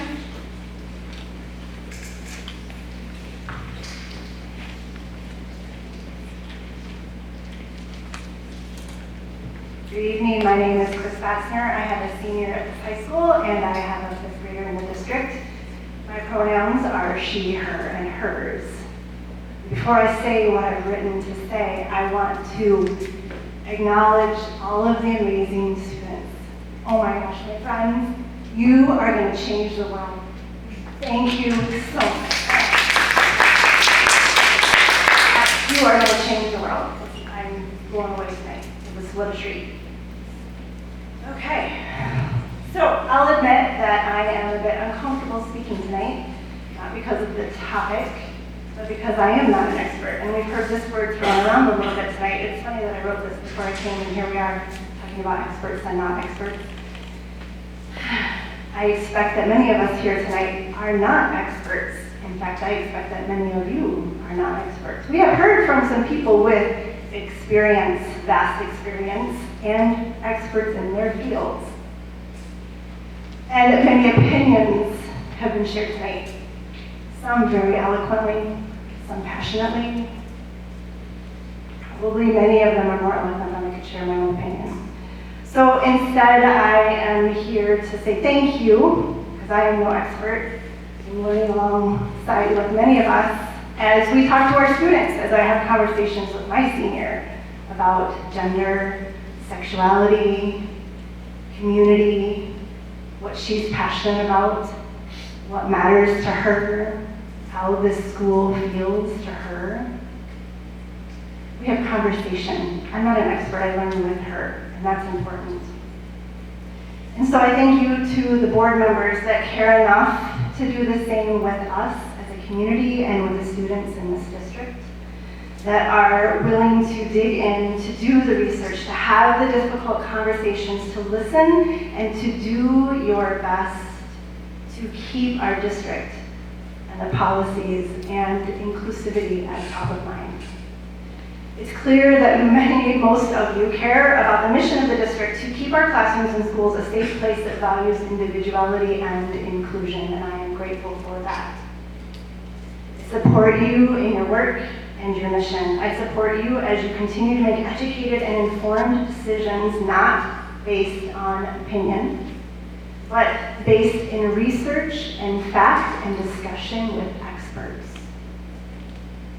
I support you in not being swayed by the loud minority. Oh, this too shall pass, I hope. I support you. This too shall pass. Your work is important. As we've seen from these students tonight, they look to you as leaders. And boy, are they making a difference, just like each of you. Thank you. Thank you. Next is Laura Gonzalez.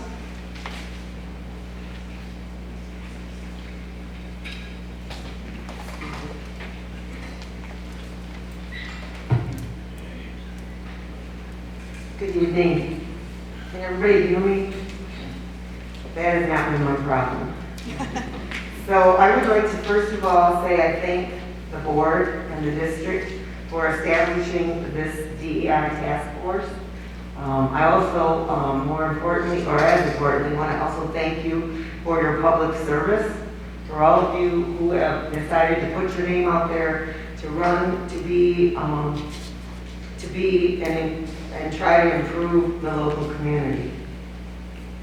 I am a member of Mount Pleasant for 40 or so years. My grandparents came from Mexico, and my parents were born in Michigan, and I identify as a woman, as a senior reluctantly, as a Latina, and probably as a wife also. So I want to say that I view education as a lifelong process, and part of that means whether it's formal or informal. I have a lot of formal education, degrees, certificates, etc., or whatever, but that doesn't inform me on everything. I'm always feeling like I try to learn, and I want to have our public schools to continue to develop, to grow, and to educate all, and include the voices of all. So I look to the youth to be our future, and I think that my school, I had a great experience in a public school in Michigan. It wasn't everything, and I certainly have learned a lot since then. I value the professionalism of our staff, our teachers, our counselors, but I also value the fact that we all have to provide respect for each other. And yes, it's very difficult sometimes when I get heated or whatever. So I would like us to think about the example we're giving and enable people to have the dialogue. In particular, the students are asking for this. They would like to be affirmed in their own school. And so I just ask that everybody keep that in mind. And I try to do my part in the community in my limited way. So I think we can all help to provide a better situation and continue to improve. So thank you. Thank you. I apologize if I say this last name wrong, but I believe it's John Dennis, or John Dennis.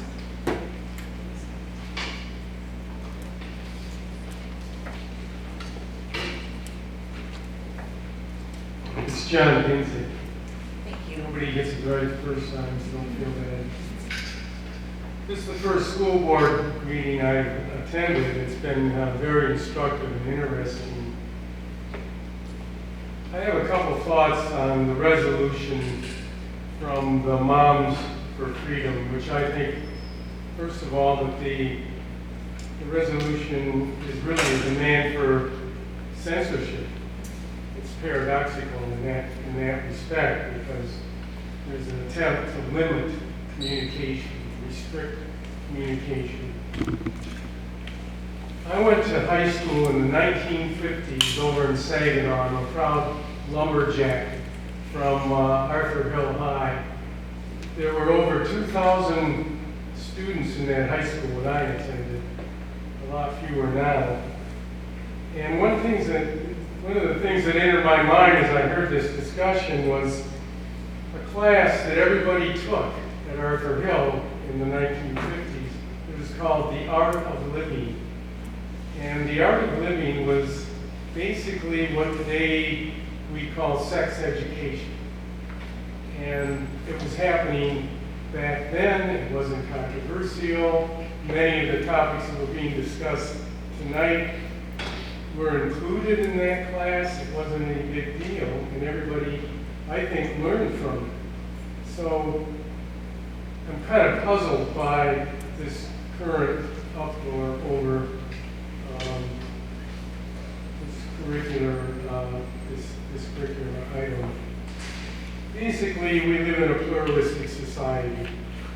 There is no monoculture. There's no single culture like you might find in smaller countries. And the myriad of cultural values that we all witness in our society, those are different socially, religiously, even gender-wise, racially wise.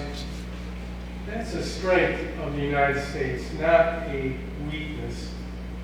I think the ability of the U.S. to flourish, to progress, to thrive, really comes from that diversity. And we're always pushing on the diversity frontier. The latest one has to do with gender and identity and so on. That's a positive thing. And our public education system should encompass. So my basic conclusion is the resolution for Moms for Freedom is a bad idea, and the course that I see this school district on is one I think is the right one and one I fully support. Thanks. Thank you. Next is Jessica Lapp.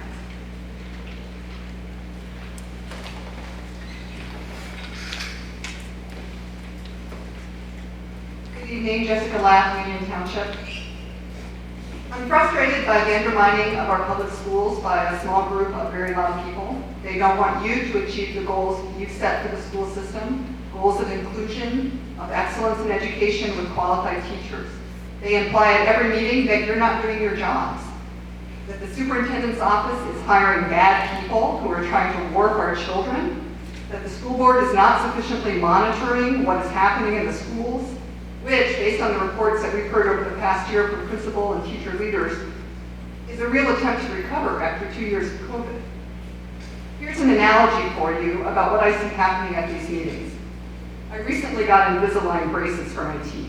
I had braces as a teenager, but in recent years my teeth have shifted, so now I have braces in my 50s. Every woman's dream. The way Invisalign works is like all braces, slowly moving your teeth to a new and better position.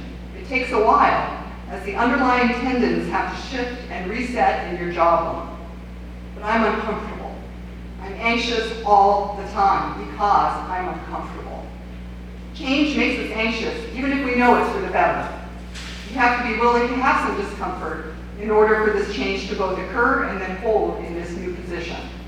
We are seeing this in our community. Some people don't want change because it's uncomfortable for them. They are privileged. I am privileged.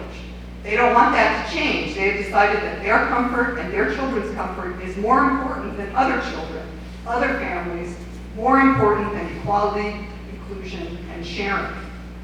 They want to be treated with respect, but refuse to grant that to many others in our community. Please continue your work to meet the stated goals in our school district and of your board. Your community needs this work, and we are moving in the right direction. Thank you. Next is Pat Heitman.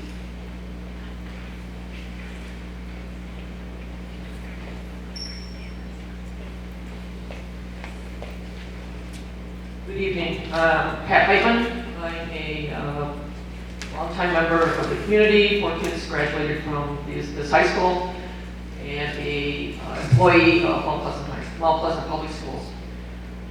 I would just like to ask that I have a job tomorrow. I just want to ask that my classroom is a safe place for my students to come to, and that we can talk, and that I can teach, and I can have the students be part of your community in 10 years down the road. That they could come work for you, that they could go to college and take classes from you, that they might work for the district, Jennifer, that they might take your class, or that they may be around for the rest of you. I just want my students to be able to come to our school, come to this school, and be able, in 10 years, 20 years, be successful, whatever success is in their minds and what success is for them, so that they can not assimilate, but be open-minded and help our society move forward with the critical thinking that you've heard tonight from our students. So thank you very much. Thank you. Next is Mel Bailey.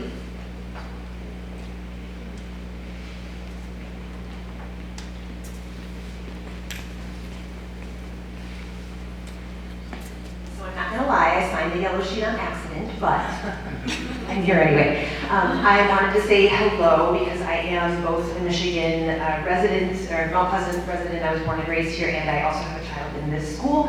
And I also have some level of expertise as I am a reproductive healthcare professional. I have taught at both nursing and midwifery level college, and I am now the educator at CMU Medical School in clinical gynecology.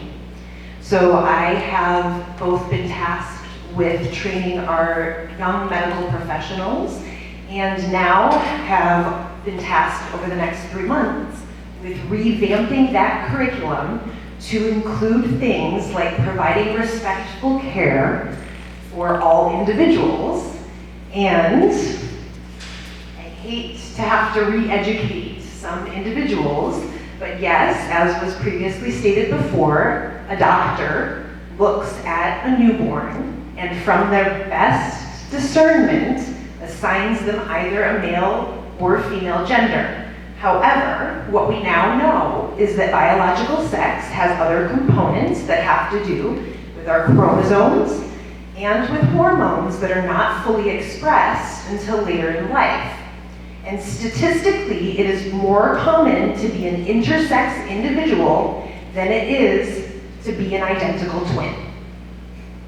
We have much damage that has been done to the many individuals who have been born with what are very common variations. And we have an opportunity now to move forward and educate everybody about how biology actually works and how we can support all individuals across that spectrum. Thank you. Thank you. Next is Christopher Spurbeck.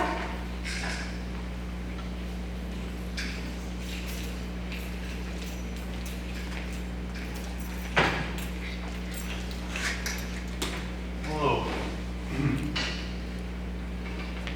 I'm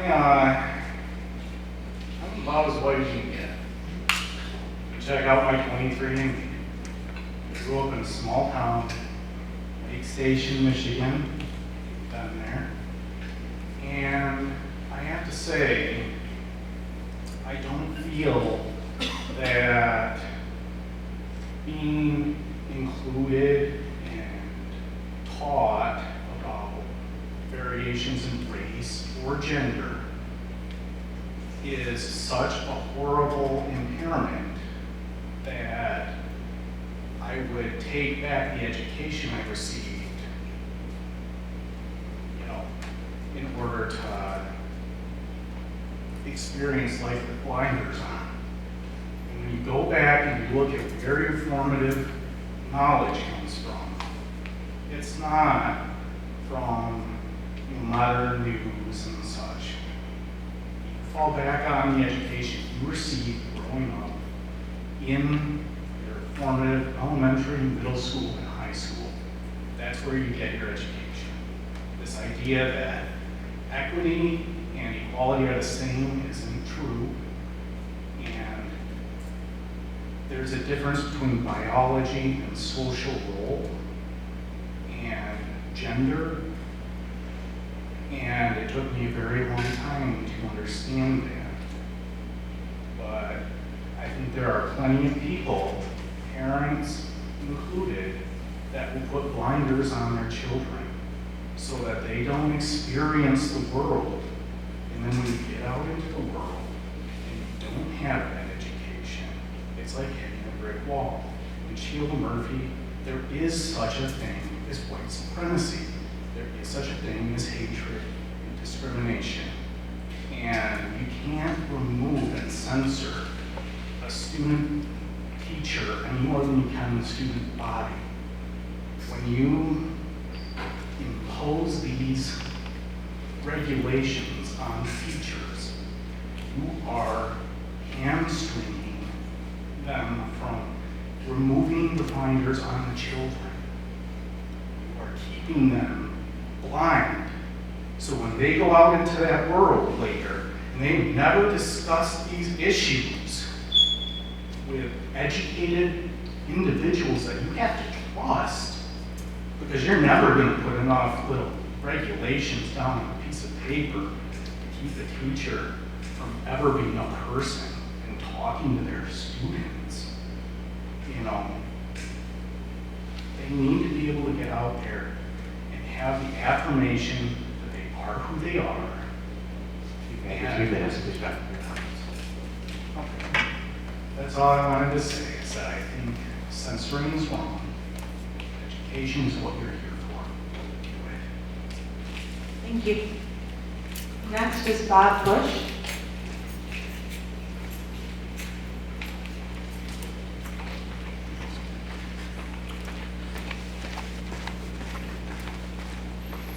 I am Bob Bush from Mount Pleasant, Michigan. I just have one thing to say. I really hope that this board does not, approve the resolution from the Moms of Liberty, but I really want to say something that's going to bring everybody together, because we need something that we can all agree on tonight. And that's one thing: Mount Pleasant High School football rules and respect for women. Thank you very much. That brings us to the end of public comment. Thank you. Thank you again for everybody who participated tonight. We are now moving on to the approval of minutes. Is there a motion for the approval of the August 29th, 2022 minutes? So moved. Second. All in favor, please say aye. Aye. Any opposed? Okay, and that moves us on to the next new business, which is the SAEB member recommendations.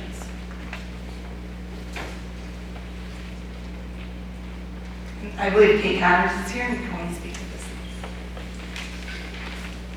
Thank you all. Good to be with you again tonight. I hear you have this memorandum in your packet, so I'm going to read it to you and then add a couple things and happy to answer any questions that you might have. So, as has been the tradition in the past, the SEAB has used the co-chairs and the district representative, who is currently Linda Boyd, to review applications and then submit this recommendation to you all to fill the vacancies on the SEAB. So tonight, we are recommending that the Mount Pleasant Public School Board of Education make the following appointments to fill the vacancies. Alan Cullen, each position will be for 3-year terms. Alan Cullen will be a new member of the SEAB. Alan will be joining the SEAB as a parent with children in the middle school and the high school. Alan is also a member of the clergy. Emma Fuller is a parent of students in elementary and high school. Emma attended Mount Pleasant Public Schools for her own education. Laura Gourlay is a current member of the SEAB. Laura is an educator within our district at the elementary level. Josh Hicks is a new member of the SEAB. Josh is a teacher within our district and has a child at the middle school level.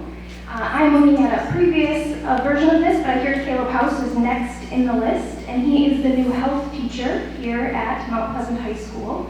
And he's being recommended to you to actually be our sex education supervisor, a role required by the state of Michigan when you teach sex ed. Maggie Hubby is a current member of the SEAB. Maggie is a parent with students at the middle school and the high school. And Maggie is also in the health profession field. Dr. Christina Hub, who is the other co-chair, I forgot to mention that earlier, and is a sitting member of the SEAB. She is also a parent at the elementary level and the high school level in our district, and again, a health professional. Sean Larson will be new to the SEAB. Sean is a teacher within our district. He is at the middle school where he teaches human reproduction and puberty education. Adam Reed is a current member of the SEAB. Adam is a parent to students at the high school and is also a member of the clergy.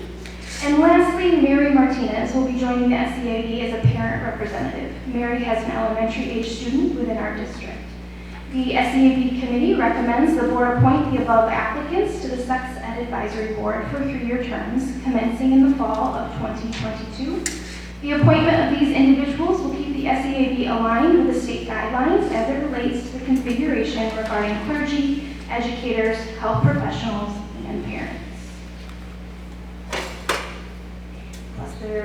You're asking for a motion tonight for that, or do you guys want We more? are, yes. We actually took your recommendation, we've met it twice, 3 times, as a board. The second time after you all recommended that we keep the board to 15 members, we are making a recommendation that we'll put it at 16 because Mr. House did not formally apply and because he will fill the sex ed supervisor role, which is required. So we're asking that you maybe make that allowance and let us push to 16 rather than just 15. We had a lot of interest. There were 20 or 21 applicants, so this was no easy task to give you a list of recommendations. We tried to prioritize reappointment of those who are reapplying. We tried to prioritize those who fill 2 roles, so parent and clergy, parent and health professional. We actually did do a small lottery for those who were parent only and just needed to fill the last couple of spots. Trying to think what other things. Oh, we also really looked at parent in the district and prioritized that. If they had currently enrolled students, tried to navigate that. And then also that they had a student that was younger than 10th or 11th grade at the time of their application, so they could fulfill their 3-year commitment. Kate, I'd like to thank you for your patience with us and for revisiting this after we had our little back and forth about the number of people on the board, so thanks a lot for your work. No problem. Happy to do it. So is there a motion to accept the Sex Ed Advisory Committee's member recommendation tonight? So moved. Second.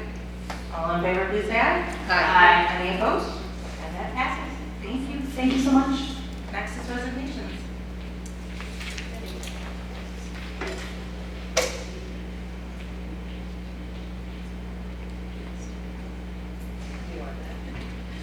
This evening, we'd like the board to accept the resignation of Kurt Gulick, Lynn Heifel, and Brandon Brewer. Is there a motion to accept the resignations as presented? So moved. I just do have a question. Are these all new hires that are moving, or have they been in the district for a while? Only one of the staff members is a new hire. That was someone that we hired this summer. The other 2 have been maybe one 4 or 5 years and one 2 or 3 years. Okay, thank you. We have an administrative new hire. We need to vote. Yeah, we need to vote on it. Is there a motion for the resignations as There was a motion. I jumped in there. Oh, no problem, no problem. So was there a second on that then? Seconded. Okay. All in favor, please say aye. Aye. Any opposed? Okay, and that passes. Sorry, thank you. I'm sorry for the confusion. Next is First, I'll do our teacher staff new hire. We'd like to recommend to the board that Shannon Putnam joins our special education teacher team. Is there a motion? So moved. Seconded.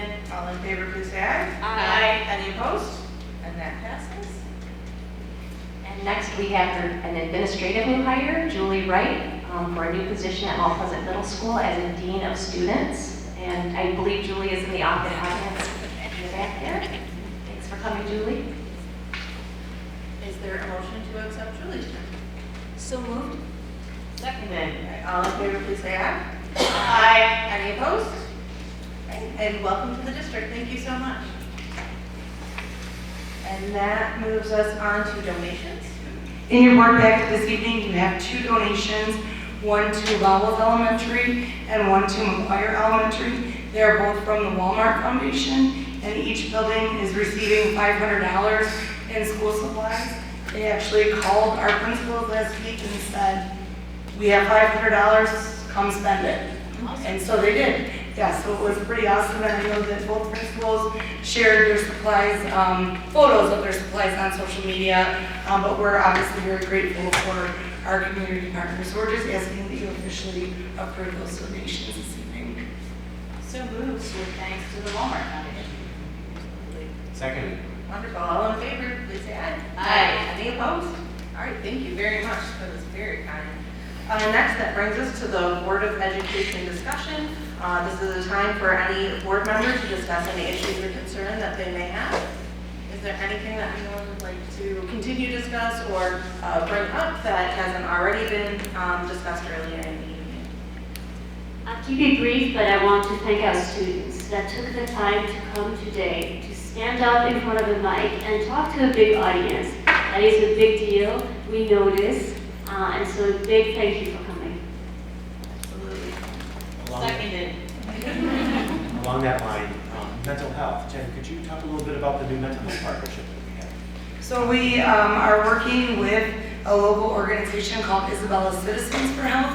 We will be putting outpatient therapists, one at Mount Pleasant Middle School, actually 2 additional therapists at Mount Pleasant High School.